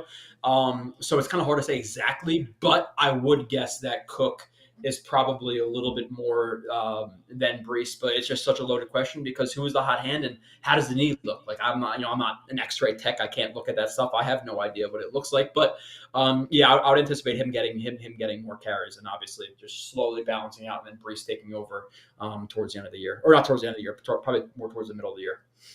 Yeah, I feel like when I'm looking at these contests, I'm looking at maybe Breece over 36.5 rush yards. Like that feels safer to me, maybe, than maybe some of these other options, unless we're trying to like I said, work the screen game a little bit. If you feel like 2 receptions, I don't know how many receptions the Jets generally have or what Hackett has generally done to running backs in the past. I know he likes using a 2-headed beast. They're big on the screen game. They're big on getting their running backs the ball. My only problem with Breece versus Dalvin in terms of who's going to get more receptions and all of that with this game is, Dalvin and you saw, especially from Jets X Factor, and we got a bunch of shit from it. Dalvin Cook is a terrible pass protector. So do you want him in there in situations where he's going to, potentially get Rodgers killed? And some of it was like he could be good when he wants to, but there was definitely some lack of effort times in the pass game where he just didn't look like he was fully committed to it. So do they trust him to pass or to pass block for Rodgers? And is he a focal part of the game plan? And I mean that in terms of, okay, is it going to be a check down option where he goes through his 1, 2, 3, 4? Dalvin Cook slips out and it's a check down, or is Dalvin Cook being a part of a game plan where, okay, it's legitimately a running back screen or an angle versus a linebacker or something like that. So it's hard to tell exactly how they're going to use those guys in the ground game. For Breece though, for me, because even if he gets 8 to 10 carries and that's all he gets, I have faith that he's a monster and he's going to get 5 yards a carry. He was averaging 6 last year. So if you're talking about 36.5 rushing yards just based on what he averaged last year, it's only going to take about 6 rushes to get there. So I would take the over for that because I think he's going to get probably 8 to 10 carries and maybe 2 or 3 targets in the ground game. If I had to guess. That's exactly where I was going as well. I think I'm going to take higher on the rush. Were you saying rush and receiving yards 53.5 or rush yards 36.5? You were saying the rush. Yeah, I'm more comfortable with 36. Yeah. That's exactly where I was. And I think I would probably avoid the Dalvin Cook contests for here. That gives me a little bit of the heebie-jeebies. I don't know if I like any of these right now. The only one that I might, and it's definitely not 47, it's definitely not 12. The only, maybe 11 and a half, because the 2 receptions thing, I just don't like, it's breaking even there if it's just 2 receptions. But I could see him getting, a screen pass or 2 for over 11 and a half. But I'm fine with avoiding it. If I had to pick one, it would only be the higher over 11 and a half. Well, let's see if we can work our way to the times 20 multiplier. So I'm going to pass on Cook for right now. Let's go down and see what other options we have with some of the receivers and other weapons across the board and see if we feel more comfortable about this stuff. And then we can go back to Cook. Because I do think the receptions for, 11.5 yards was the total. I could see higher on that one for sure. All right, so we're down to wide receivers. You got Garrett Wilson, Lazard, Conklin, Hardman, Uzama, and Cobb as the 6 players that they're kind of keying in on here for the Jets. Are you feeling comfortable with any of these numbers? I feel like receptions 6. Is that where you were going to go? No, so it's not. So Garrett Wilson, I think honestly it's probably both higher. Like I think he's just an animal. I really do. But it depends on if the Bills. I don't think the Bills are a team who's really going to like move Tre'Davious White and really like bracket guys. I think they kind of just let it happen. But the 2 that I see that popped off the screen to me first, and people might think I'm crazy for this, but I think Conklin's going to be that primary tight end for Rodgers, and he's going to get some easy checkdowns and things like that. So I would say over 2.5 for Conklin. I like there. And then we all know Cobb is his boy, and he's going to be wide receiver 3/4, 18.5 receiving yards. I can see him getting 2 for 20 pretty easily in this game because he is receiver 3/4 at this point, and I think he's going to see the field enough to get that. So those pop off the screen to me first, and obviously I think Garrett Wilson over 67. I would probably be more comfortable with that than over 6, but I think Garrett Wilson is going to be like 100 yard a game type of guy. So yeah, I tend to agree with Conklin. I think the Jets are going to be heavy on the tight ends this year. It's going to be a lot of running, a lot of tight end action, keep the ball around the line of scrimmage. I think some of that's going to have to do with the offensive line and trying to get the ball out quick. Like I don't think we're going to see a lot of like 5-step drops, long developing plays downfield. I think we're going to see more of what we saw against the Giants. And it's going to be like, hey, let's get the ball out quick. Let's make sure Rodgers doesn't get hit at all, and just get it into our playmakers' hands, because that's the best part of our offense is all our playmakers and all the different ways that we could hurt you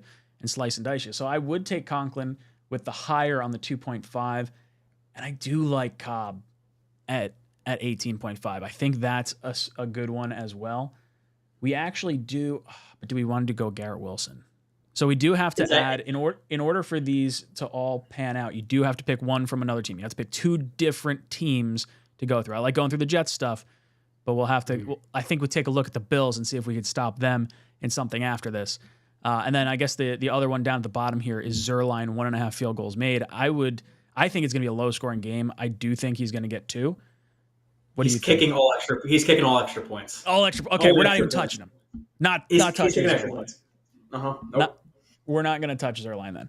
So let's search the Bills. Let's see what we got over here. See what they're thinking about for these guys, and we'll see what our best one is that we can throw in. All right, Josh Allen, passing touchdowns 1.5, passing yards 249.5, rush yards 36.5, rush attempts 7, pass attempts 34, 21.5 completions. Of any of those, maybe rushing yards. I'm trying to look at Josh Allen's game log from the Jets last year. Did he throw for what was that? What's the stat? That's I don't think it was a lot. So there, yeah, right. The higher lower is 249.5 with 1.5 touchdowns, and I don't know if he's going to get that. I think he gets 1 passing touchdown and 1 rushing touchdown on us, and then I think there might be some field goals. This is going to be like a 24-20 game, I think. So the first game he threw for 205 yards, and the second game he threw for 147. Okay, so I'm anticipating the Jets running the ball more, having the ball more. So I would say under of the passing yards for Josh Allen, because he didn't do that last year's Jets. Yeah, and I think you're interesting. All right, so let's pencil that. Unless you just want to say under on the passing yards. Under here for Josh Allen. I would say let's throw this one in for now. I would say let's throw this in as the placeholder for now, and we'll scroll down. We'll see what else. Cause, like, is there anything else under Josh Allen that you feel like a little more compelled to like go towards? No, not really. Just because like 36.5 rushing yards looks like a lot, but he can do that easily in one play. It just takes one play. So yeah, the other ones are a little bit more sketchy. The Jets fan in me just wants you to click that entire right side of the screen and just see how much your money can get up to, because I'm hoping that's what happens for them.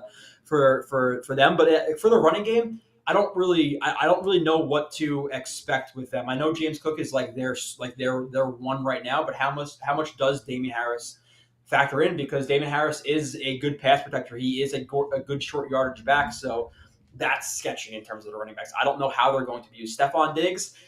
if they're losing quick, if Josh Allen misses him and there's a pick, like how is he going to respond? I know Mario wants to say that it's not a big deal. It looks like it might be something there with Diggs, just based on how he consistently acts with them. So, but still, he's a stud. But how often is he lined up on Sauce Gardner? Gabe Davis is a scrub. I don't really like him so much. The other ones I would look at. Gabe, for me though, he could get 46.5 yards in 2 receptions or a reception. Like he's that kind of take the top off of a defense and like, you're automatically in the higher. Now I'm not going to touch any of the Bills offensive players because I think the Jets defense is that good. I'm not looking at. I don't feel comfortable with any one of these particular players.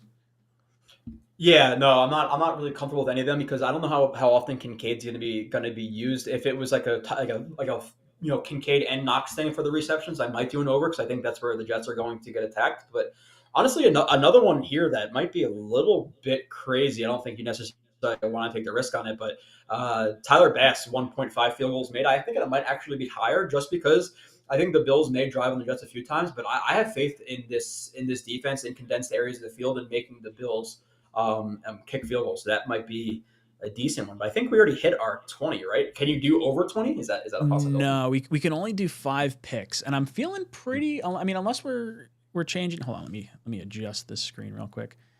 Let's see, so you can see what we've actually done. So we've got Aaron Rodgers higher than 21.5 completions. We got Brees higher than 36.5 rushing yards. Tyler Conklin higher than 2.5 receptions. Randall Cobb higher than 18.5 receiving yards. And then Josh Allen under 249.5 passing yards. I would say I'm feeling pretty comfortable with that. I understand. I mean, what do you think? Josh Allen or the field goals for Bass? Are you feeling more confident in one versus another? I feel like if the Jets are leading, we might force Allen to pass the ball more, which might end up like causing some issues. But I don't think we're going to be at a point where we're playing like a prevent defense and allowing him to get yardage. I think it's still going to be a close game. Yeah, I just with the passing yards, I think it's going to be a little bit of like a rough and tumble game for the Jets. So I think they're going to be controlling the ball a lot, short passes, nickel and diming them a little bit. So they're not going to be on the field enough for him to necessarily throw 350. Like you look at the Jets in that fourth quarter versus the Bills last year. I think we had the ball for, was it 8.5 minutes, I believe, in that fourth quarter of that game. So I think it's going to be a similar type of game plan this game. And then obviously with the Jets, like we're going to play in our quarters, we're going to play in cover 6, all that stuff. And you're going to make Josh Allen nickel and dime you. And he's not the best nickel and dimer. And I don't think they necessarily have the guys who are I'm terrified of in terms of Yak if he has to nickel and dime us. So, looking at the Jets last year, again, what did I say, 200, a little bit over 200 yards the one game and 150. Mm-hmm. So I think we're a better team this year. I think that, the defense is probably about even to what it was last year, maybe even slightly improved from last year if they use the defensive lineman correctly. That's a story for a whole different day. Which, by the way, I guess I'll slow that into really quickly. I will have a problem with Saleh if he uses Al Woods and he's using him as just a single gap penetrator, because that's not what he is. He's a 2-gap penetrator. So if you try to take a guy who's made his hay in the NFL 2-gapping, you try to make him a 1-gapper at 36 years old. Old dog, new tricks. It doesn't really work out so well. So I would rather just see him be a hybrid system and stuff like that. But that's more of a film thing that we'll discuss after the first game.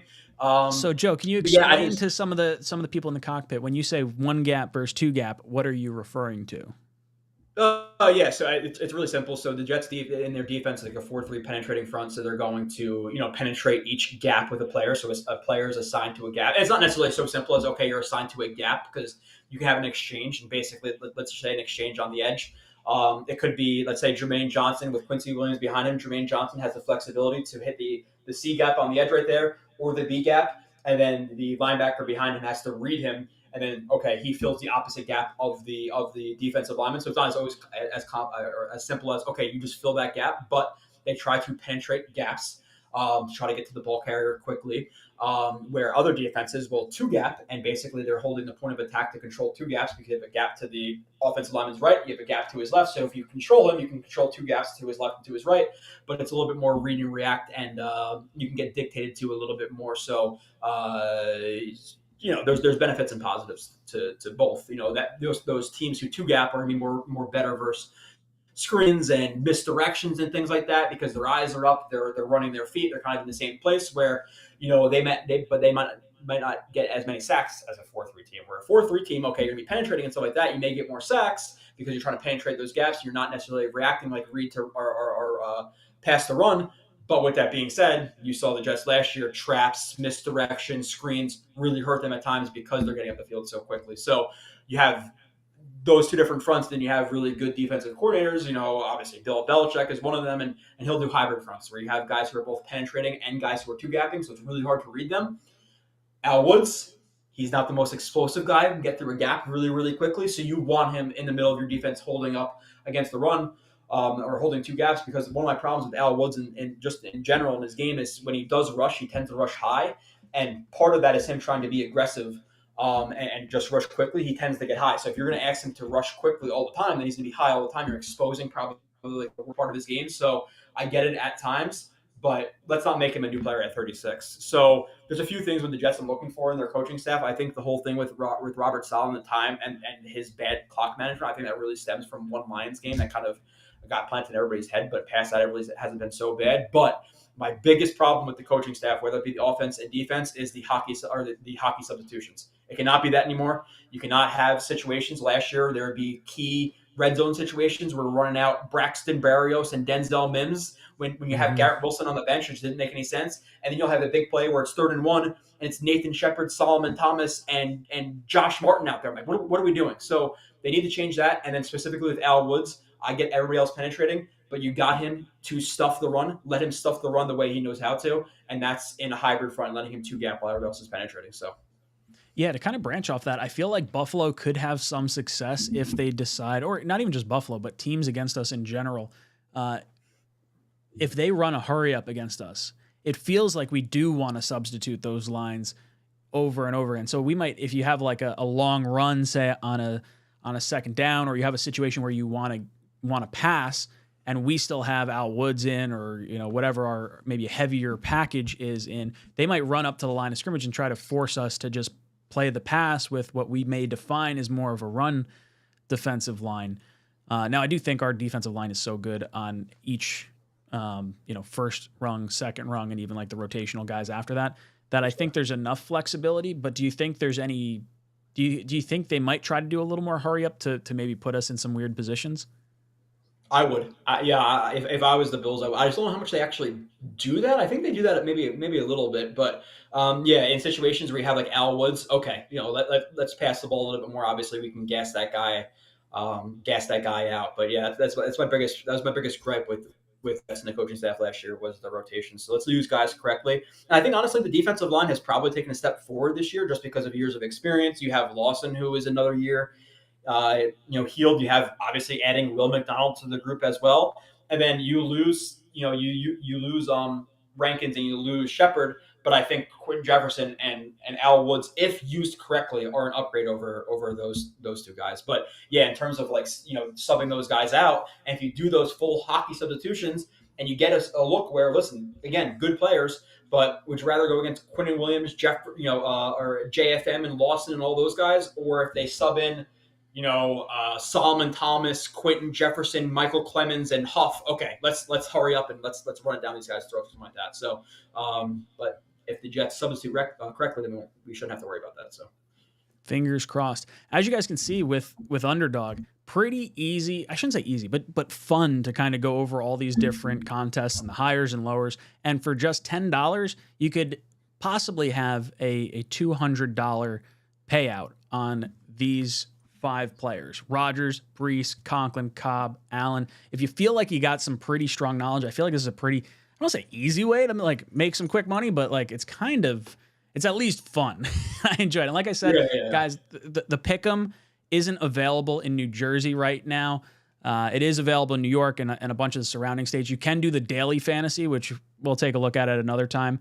But it kind of works similarly to some of the other ones you may have played in the past, a DraftKings, a FanDuel, things of that nature. It's a snake draft as opposed to a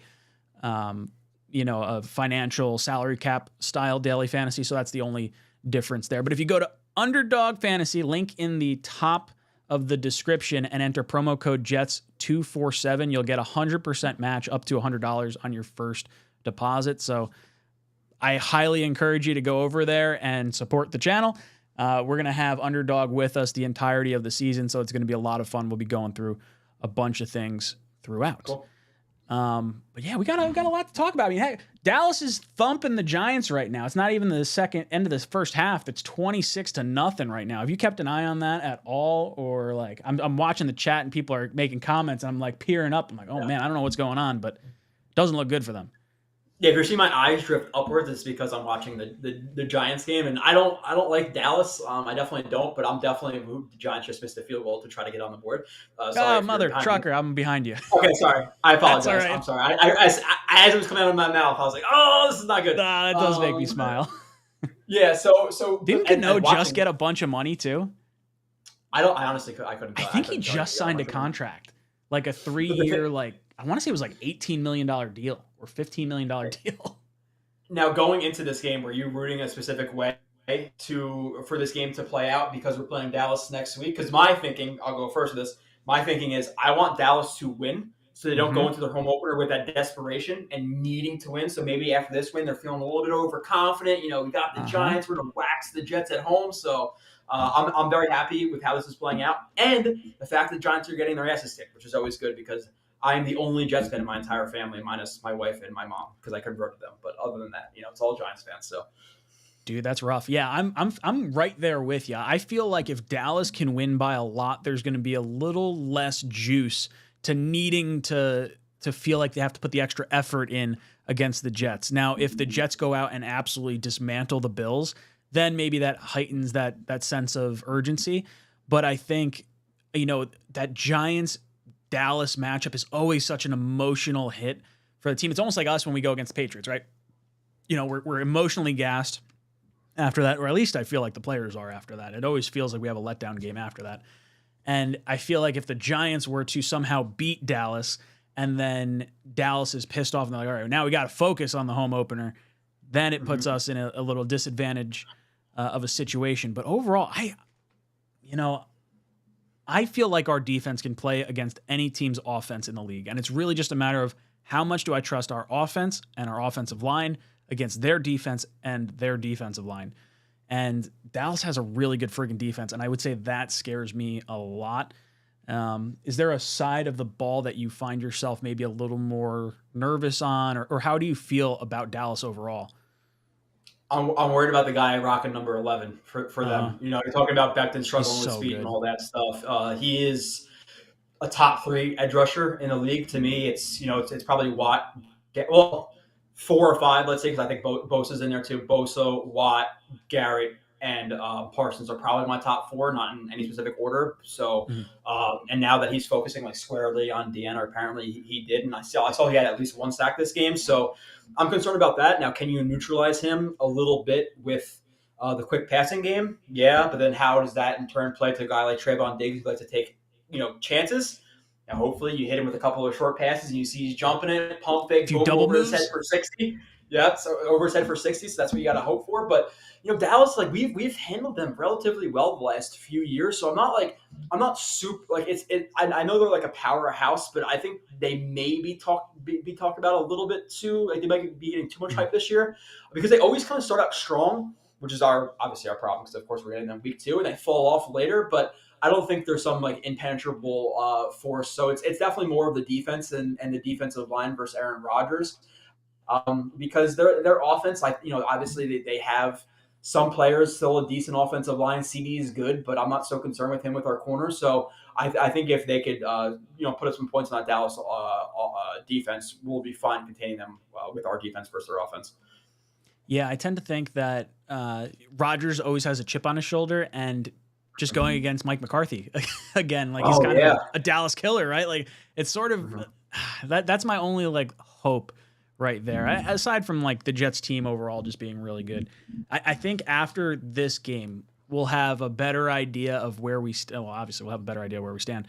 We've only seen 2 drives from our starting offense, but when you watch the Jets go against the Giants in preseason, we were going against the Giants backups, and now we're watching the Giants starters get dismantled by Dallas. Does that give you any pause for concern, or like how are you feeling maybe between that versus what we're seeing here? It really doesn't. Like, there's no correlation game to game for the most part. Like I said, the Eagles lost to the Colts last year, like, and they went to the Super Bowl. So you can't just look at it one individual game and get like necessarily like nervous about it or anything like that. And it's a divisional game too, so it's always they're always sketchy, whether it be close or a big blowout for no reason at all. But for me, seeing the relationship between McCarthy and Rodgers, I know Rodgers can be a little bit of a dick in terms of like holding grudges, at least it seems like, and I think he's going to want to smack him, smack McCarthy in the mouth. I don't know if this is their first meeting since I don't think it is. or not. No, I think it's at least he's played at least once. I feel like it might be twice. Because Dallas, I mean, if you think Green Bay usually wins that division, I feel like Dallas has pretty much won that division each year, aside from last year. Maybe I'm wrong. Yeah, I would be curious to see. I would be curious to see their splits, because you feel like if one guy's going to know the other, I think I'm going to give more credit to Rodgers and him being the leader of that offense than McCarthy. Obviously, they didn't see eye to eye, and McCarthy was let go. So I have more faith in him. Okay, they have the same knowledge of what they're going to do, but I have more faith in Rodgers being the smarter of the two. So I would assume that Rodgers would fare out pretty well, even though McCarthy's more, I believe, an offensive guy, right? So it's offense versus offense. They don't necessarily face each other, but he can give Salah some tips and things like that. But it's just it's gonna be crazy again, because I'm going there, so I really can't go 0-1 and then going into that atmosphere, especially them blowing out the Giants. Like, it's gonna be crazy. And I feel like Dallas fans are going to be a little bit of problems. I feel like they're not the nicest crew, so I might have to relax a little bit. But it's going to be a confident bunch. Yeah, very, very, very, very confident bunch for doing absolutely nothing. I think the Jets have more Daniel Jones quarterback rating 12.2. Which, by the way, for all the Giants fans out there, how well is Jalen Hyatt doing tonight now? Is he burning anybody? Is he, because the max he has is 40 yards at halftime, because that's all Daniel Jones has thrown for. So, dude, I'll be honest, I was bullish on Daniel Jones and Jalen Hyatt, both of them. Not now, obviously later rounds for Jalen Hyatt towards the end of your drafts and stuff. Daniel Jones, I thought would be like a top 10 fantasy quarterback this year because of his play style and everything. And I thought he was going to take that next step forward. Right now, Dallas has his fucking number. And this is a home game for the Giants. And I didn't look at it. I didn't look at like who or I didn't like watch him individually. But if you look at the Giants' schedule last year, like, I'm not going to pull it up or anything like that, but look how many cupcakes they had. Like, their schedule was so damn easy. So I thought they were a little bit of like they're too feared on paper, like based on what the rosters versus what they actually did last year, because they won 10 games or something like that. But who are those 10 games that who do they actually beat? And I know just you beat who's on the schedule, but still has to come in to your thought process. So I didn't expect them to get this badly beat, but I am excited because I want to beat the shit out of the Giants week 10. Is that week 10? 9? 8? 7? 9, 10? 8? It's end of October. End of October, whatever that is. I think it's week 14, damn it. Yeah, I feel like it's week 8. Because it's after the bye. Our bye week's week 7, I think. And then I think we face the Giants. So I think I think here's a good question. Joe Tippmann, I've heard rumors, I shouldn't say rumors, but I've heard fans talk about like, hey, maybe at the bye week you make the switch and you have him go to either center, or maybe there's an opportunity for him to play at guard if Tomlinson's not playing well. Do you think we make any meaningful change heading from the bye into the Giants game that might make sense at that point in time? Yeah, I know like the popular thing is to say Tippmann, but has Tippmann learned how to snap since then? Because Tippmann's been good. I was going to say the shotgun snaps have me concerned. And listen, I'm a Joe Tippmann guy. His shotgun snapping has been brutally bad. Like, brutally bad. It's not just a one-off, two-off thing. It's 3, 4, training 5, camp. It looked bad too. It was not terrible. Good in camp. And specifically, we saw a Hard Knocks episode. Rodgers picking up the grass, throwing it, like the ball not rotated, stop rotating, all this stuff. So he's talking about rotation of a ball where Tippmann can't even get it to a guy's chest. So. How quickly does he fix that? Like, that's a legitimate question. And then, how well is McGovern playing? Like, if McGovern's playing really well, or even if he's just playing okay, is there a reason to change him out? So I know the popular thing is to say, oh yeah, the rookie, because we all want the rookie to develop and all that stuff, but it's not Madden. Like, you don't need to play him to develop him. He can still be developing on the bench. So I think that's probably overstated that he's just going to walk in and take that job. He may be on the bench the entire year. Which is fine, because that means that McGovern's playing pretty well. And in terms of him playing over Tomlinson or anything like that, and should it be this way? No, it shouldn't. But Tomlinson is making $16-17 million a year. Are they going to put him on the bench? No, it's not going to happen. Now, based on merit, if he's playing really poorly and you think Joe Tippmann can take it over, then sure, go play him there. But then with that also, you have a center who's coming from a run-heavy system, who's now trying to learn a passing game, who's learning how to snap it to Rodgers, how to call protections in the NFL. Now, hey, I know you're learning all that. So move to guard. It'll be fine. Just move to guard. So I severely doubt he's ever going to play guard in the NFL. And with all that being said, when he did play guard in the preseason, he didn't look very good doing it. So he's staying at center. And how quickly does he come in? I don't know how quickly. I think I would probably bet on him being benched the entire year over saying, okay, he's going to come in some guaranteed over after the bye week. I think it's easier said than done. So I want to throw this up here. Random man drops in. He says, 𝐒𝐂 Smits is looking shaky at center for the Giants. This is something that Jet fans kind of hotly contested during the draft. 𝐒𝐂 Smits was passed over, seemingly being center one to a lot of fans. Jets went with Joe Tippmann instead. We saw some of the behind the scenes where the Jets really liked him. Like both of them. I mean, the Jets met with 𝐒𝐂 Smits at least 3 times throughout the draft process. So I guess in your mind, if 𝐒𝐂 Smits starts all season, do you view the draft pick as maybe? I guess what I'm asking is, how do you view Tippmann versus 𝐒𝐂 Smits and how the Jets sort of made the decision and where the Giants ultimately have what is their starting center? Yeah, and I think this kind of applies to all people, not all people, but this always makes me sound like such an asshole, but people are so entrenched with their opinions about JMS versus Tippmann because of why. Why? Really tell me why. Not because of what scouting report you read, not because of what 5-minute YouTube highlight you said. Tell me really, really, really, really why. And then we can talk. And I think 99% of people can't actually tell me why they like Tippmann or JMS over one another. It's just a hot takey thing to do. I'm going to plant my flag in this guy. It's okay, because you watched a 30-second highlight clip of him. So that always frustrates me, to be completely honest. But especially hearing I really wanted him over Tippmann. Tippmann's going to suck. Mm-hmm. Tell me why. I really would like to know. But in terms of he's playing now and Tippmann's not, it's different situations. Who did the Giants have a Connor McGovern on their team? So if JMS was to come here, who's to say that he's not on the bench the entire season as well? So you don't really know. And in terms of one versus the other, JMS may have been more pro ready, which again I don't have to watch individually to actually say so. But with that being said, a guy in Tippmann is a better fit for their zone system. So they may have that flexibility to take the guy who's a little bit more raw with a higher upside because they know he can develop behind a guy like a Connor McGovern.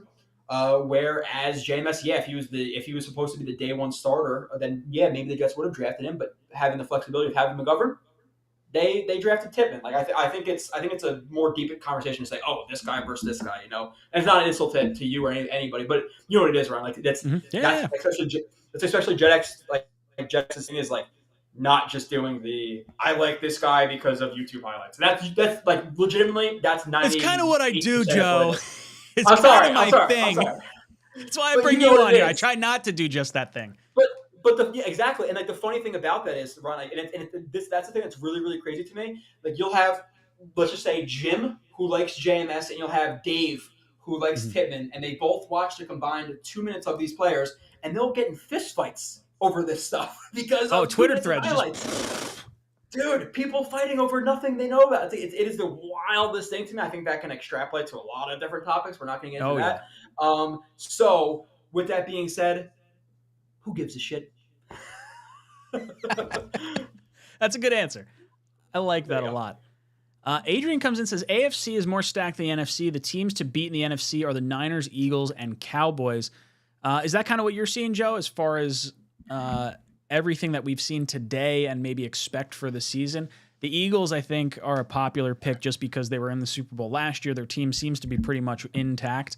And then the Niners, it's really just a question of their quarterback. Is Purdy going to stay healthy all season? Is he, going to turn back into a pumpkin? It was last year maybe more of a fluke. He looked pretty good today. And then the Cowboys obviously dismantling the Giants. Are these the only 3 teams that you're kind of keyed in on to for the NFC side of things, or how are you feeling about these 3 teams? Yeah, who else is there? We just did our season predictions thing. I was putting in the playoff teams for the NFC. I was maybe the Lions. I was going to say the Lions are the only other team. I think they win that division. Yeah, I think it's Lions. I think people, I don't know what it is, but they overrate the Bears and Justin Fields. Like we saw him today, he looked like pretty bad. But Pat, like even the Lions, like yeah, they could be the fourth team, but are they a legitimate Super Bowl team with Jared Goff? I don't think so. So in terms of teams to be worried about, I think these are the only three. And then even with the Cowboys, every single year they just disappoint in playoff time. Like it just like so like and then we can say the same thing about the Jets, right? The Jets are going to Jets. I shouldn't say as a Jets fan the Cowboys are going to Cowboy, but are they? So yeah, I think these are the three teams to be concerned about. I think for me, the Cowboys, yeah, I'm less concerned about the Cowboys just because of how I watched them play last year. Like I felt like last year they were at their best. They had Zeke, they had Pollard, they had Schultz, they had like a whole complement of weapons and everything, and their defense played out of their minds. Like, are they going to be that much better not having Zeke and not having Schultz? And, does the defense take a step back? Like we said, the Giants had an easy schedule last year. Well, the Cowboys played basically the same schedule outside of like whatever division place they finished in the year prior. So I'm kind of with you on not feeling super comfortable about the Cowboys. Like I feel like Dak, to me, any other year prior to last year, I would have said, I want Dak as my quarterback. Like I would have been fine with him. I think he's a good quarterback, but I don't know if it's him that's limited, the Cowboys roster that's limited, or like the coaching that's making them feel more limited, but I feel like they kind of have a cap on them. I can't see them as like a Super Bowl team. And I don't know if that's just me, or do you kind of get that same it feels sort of like feeling? they fold. Like, I can't really, and maybe I'm just misremembering. Obviously, watching like a lot of Jet stuff, but I can't really remember like Dak Prescott going out there and like consistently impressing versus good defenses. And I'm anticipating the Jets having a really good defense this year. So if that was the matchup out of these three, I would probably take the Cowboys first. In terms of who I would want to play in the Super Bowl, and we're getting way far ahead of ourselves. I obviously know that. You're going to comment like they're talking about the Super Bowl. We haven't played one game yet. We're undefeated. I don't care what anyone else says. Yeah, I would say Cowboys I would want to play first out of those teams. I would probably say the Niners second just because of the quarterback, right? Yeah. And then the Eagles third.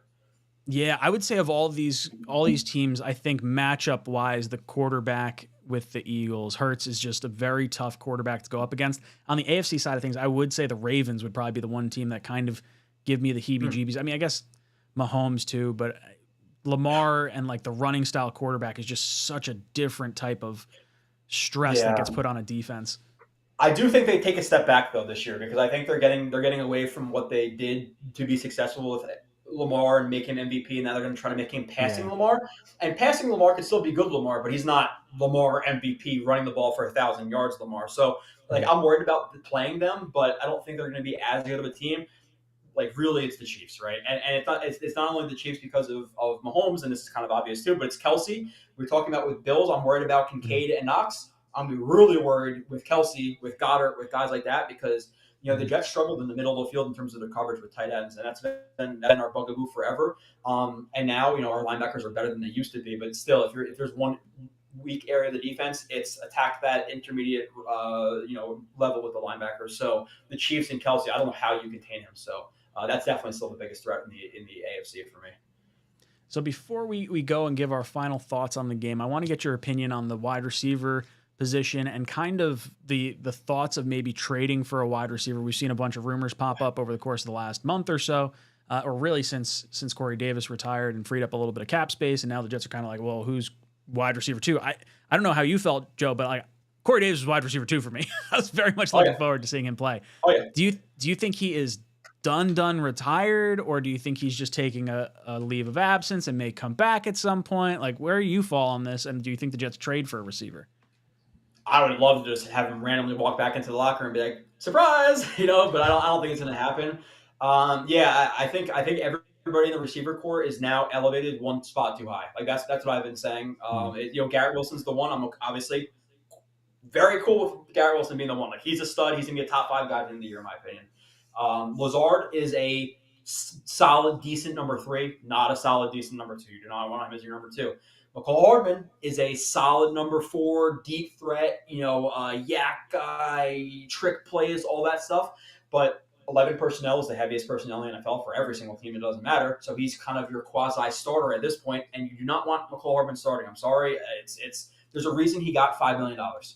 Do you think Hardman's going to start? I get the feeling Cobb's going to start over Hardman. And Yeah, I think Cobb probably sees more reps just because he's going to be better with Rodgers in the scramble drills. He's a better blocker. And the one thing about Rodgers, and I've been saying this for a couple of months now, but especially seeing how like particular he is on Hard Knocks, Hardman's not the most disciplined receiver in terms of knowing where to be, sitting it down in zones. He'll alligator balls over the middle. We've seen him. I've been saying he's having drops now. Everybody's seeing in camp. He drops the ball a lot. So you have a guy who's not getting the right place at the right time throughout his career, at least, and drops the ball.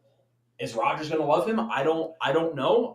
Rodgers doesn't like throwing interceptions. You got to be reliable. We heard it in Hard Knocks from Cobb. And we heard, I believe, at a certain point, Hardman was like insinuating, like, "Hey, like we're going to get on the same page eventually." But like at that point, they weren't on the same page. I don't think they're ever going to truly be players who love playing with each other, or at least Rodgers not loving playing with Hardman because, why would Hardman not love playing with Rodgers? But yeah, so he's a 4 who's now a 3, or let's just say he's a 3.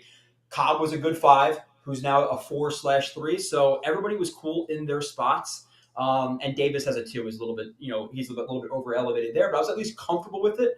Whereas now with those guys, like I don't want to see Hardman or Cobb 50% of the reps. It's just it's too much. And then Lazard, we've been seeing it too. Like Lazard drops a lot of really easy balls. He just always has. So do you want him as your 2? I would prefer not. And I agree with you. Corey Davis was that guy. So if they could trade for a Mike Evans, dude, like that's the dream. And I know a lot of people are going to talk about Devontae Adams. Go look at his contract on OTC. How do you trade for that? I don't know. So I think Evans. The Raiders can't trade it. Like that's the thing. Like they hit a massive dead cap hit if they wind up moving him before then. Yeah, and I've seen this too from Max, and this is again. I think this is a thing that's like it's thrown out there too much. I think it's because of one play that he's the best blocking wide receiver in the league. It's not true. It's not true at all.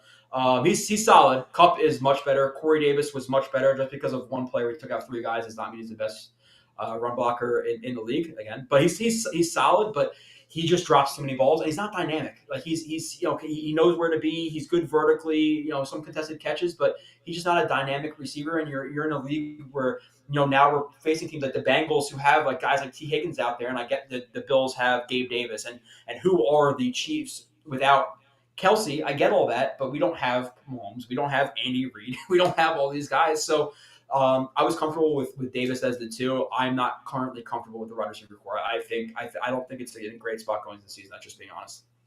So I tweeted something out earlier today, and I don't know if I'm just reading between the lines or I'm looking way too far into it, but Mike Evans scored a touchdown to tie the game today, and he ran straight to the sideline, did not acknowledge Baker Mayfield, didn't run past Baker Mayfield, really. He kind of went off at an angle. Baker ran down the field, but did not celebrate with Baker Mayfield. And even like the people that went up to him, it was kind of like a quick high five and just kept going.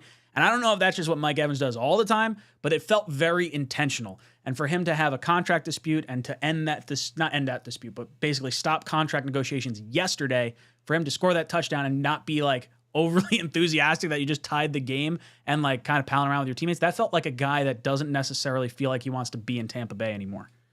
Mm-hmm. Yeah, he should have just found like the press box where everyone did like the suck it thing to the. Is it James Lights there? I think that's their GM's name.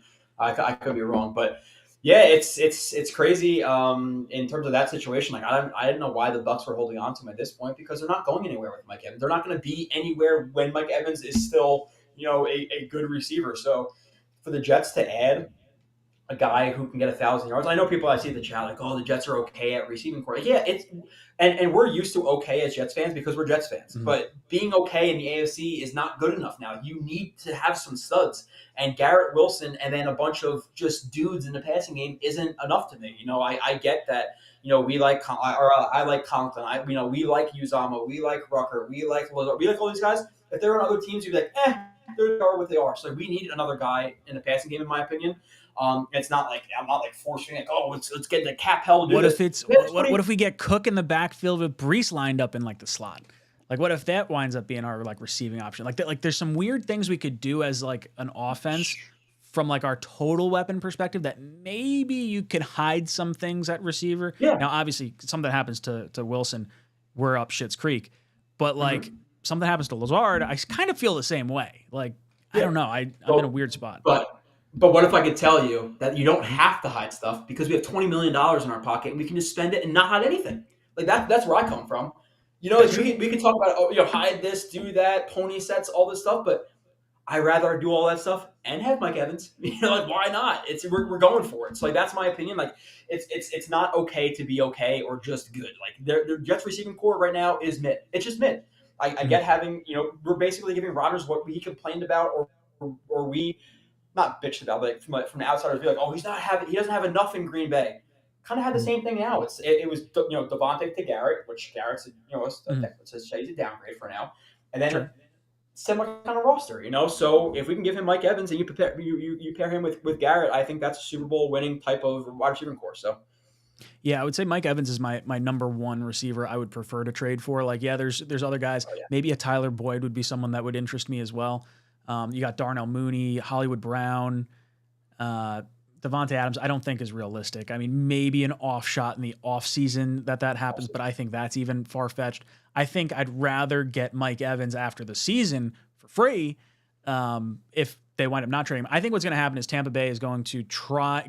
They brought in Baker Mayfield. They want to at least give it one last go, I think. And if they see they start losing games and it's going to be like, this isn't going to be great. The highest, I think Nania was the one that posted it. The highest comp pick that you can get for Mike Evans, because he's a 10-year veteran in the league, is a 5th-round pick in 2025. Like, so if you're looking for a rebuild, why would you take the 5th-round pick in 2025 for your Hall of Fame wide receiver when you can take the Jets' 2nd-round pick? You think that's what it would take to get him? Higher, lower? Yeah. I would say probably like a 2nd or a 3rd to get him, and maybe like a little bit sprinkled in there. And it depends on when they trade him, right? Because if you're going to trade him midway through the season, it's like, listen, you're telling me I have to pay this guy, and you're only giving me 8 games. You want a 2nd-round pick for 8 games? Like, I don't know about that. So I can see the more time goes on, maybe it's a 3rd-round pick.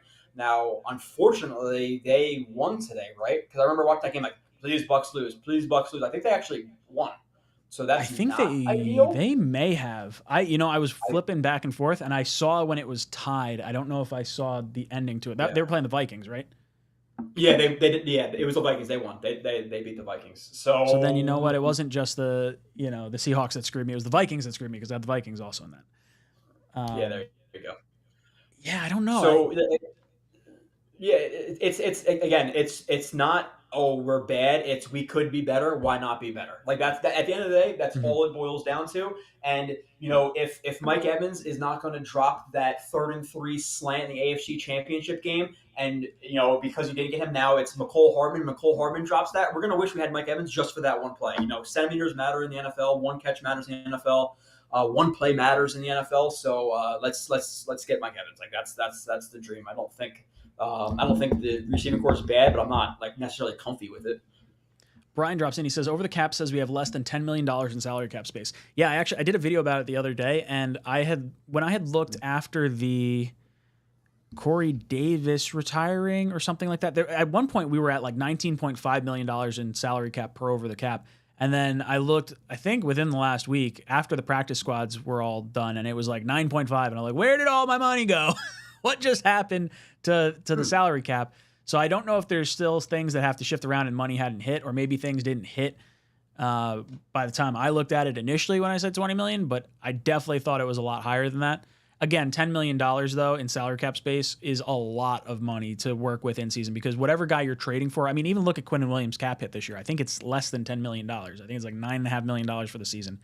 So it's not too bad. You could still bring someone in. And honestly, Mike Evans, his career length is going to likely fall in line with Rodgers as well. And if you could sign him for like a 2 or 3 year contract, and then you line it up where Garrett's going to get paid after Evans leaves, I'm fine with that. I don't know if I want to do 3 years, $80 million like Kupp got, but that's rumored, like what he may be looking to try and get. I think that's what he probably wants from the Bucks. I would imagine that number would be different going for a contender. So if, Evans has always been a guy to take less money and to help the team however he can. So I don't think cap is going to be a huge issue. NY Bully comes in and says, look how Tua performed with 2 number 1 wide receivers. I'm fully on board the Jets making a move to bring in another number 1 receiver this season. Yeah, dude, Waddle and Hill are friggin' filthy. And I'm really hoping the Chargers defense is like shit poor, because they were electric. I think Hill had like 44 fantasy points. It was like 240 yards and like 2 touchdowns. Yeah. I can't see that happening against the Jets. Like, I feel like our defense is significantly better for what we've done, the last 2 years, but Those are I hope scary so. wide receivers. Like how do we feel about Miami right now after seeing that game?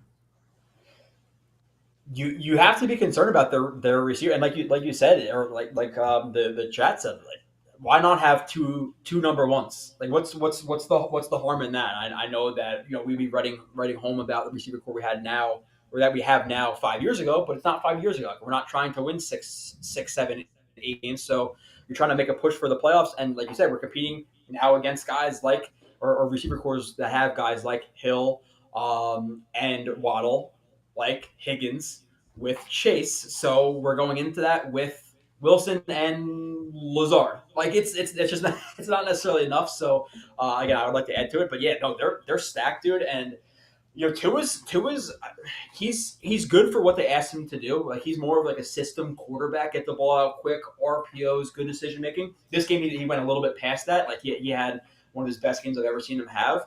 But he's more of a system guy, but still he's good in that system. And if he's not hurt, and with those receivers, you have to worry about that offense. It's an explosive freaking offense. And you saw Hill get Sauce a time or two last year. He had the DPI. There's another one that Tua missed deep that he had Sauce on. So it's not like Sauce is impenetrable. And sometimes it's really hard to beat speed. He's going to get you 1 or 2 times a game. So yeah, I would prefer to have another guy to match up with those guys. Joe, I want to thank you so much for hopping on and talking some ball with us tonight. If you guys don't know Joe Blewett and you don't know Jets X Factor, you got to subscribe to him. Link is in the description down below. Joe knows a ton about film breakdown. Like, no joke, if you haven't seen any of Joe's film breakdown, he'll do 2 hours on, like, Justin Hardy. Like, that's one of the... I always go back to that one because it was like, I could sit here and just listen to Joe throw out terms I've never heard before, and I'm just like, wow, this is amazing. Joe literally knows his stuff. It's one of the best guys for film that you can go to. So, Joe, why don't you plug whatever you got going on, and thank you again for coming on. Yeah, just Joe RB31 on Twitter. Jets X Factor, like I said, sign up for sports bet. And like you said, it's Jets X Factor. It's all about just getting into the film, getting into the stats, and not just throwing out opinions to throw out opinions. We have substance behind it. So that's really it. And we appreciate I appreciate you for bringing me on to your platform, Ryan. Humbly. Yeah, sometimes I do reaction streams and such, and I rant about YouTube highlights. But that's fine. I like having Joe Blewett on. He can drag me through the dirt. Hey, no, listen, I'm kidding. At the end of the day, you got like 27K, and I got like 9K. So you're doing something better than I am. So there we go. Guys, Joe Blewett, absolutely awesome. Make sure you sub him up. It's been a lot of fun hanging out with you guys. I'm going to see Joe tomorrow, Jets Bills. It's week 1, baby. Let's fucking run it down their throat. I'm over this offseason. I want to play football. And I'm excited. It looks like Dallas just scored again, so screw the Giants. But this is us. This is Jets Talk. Signing off. See you guys tomorrow. Victory Monday. Jets.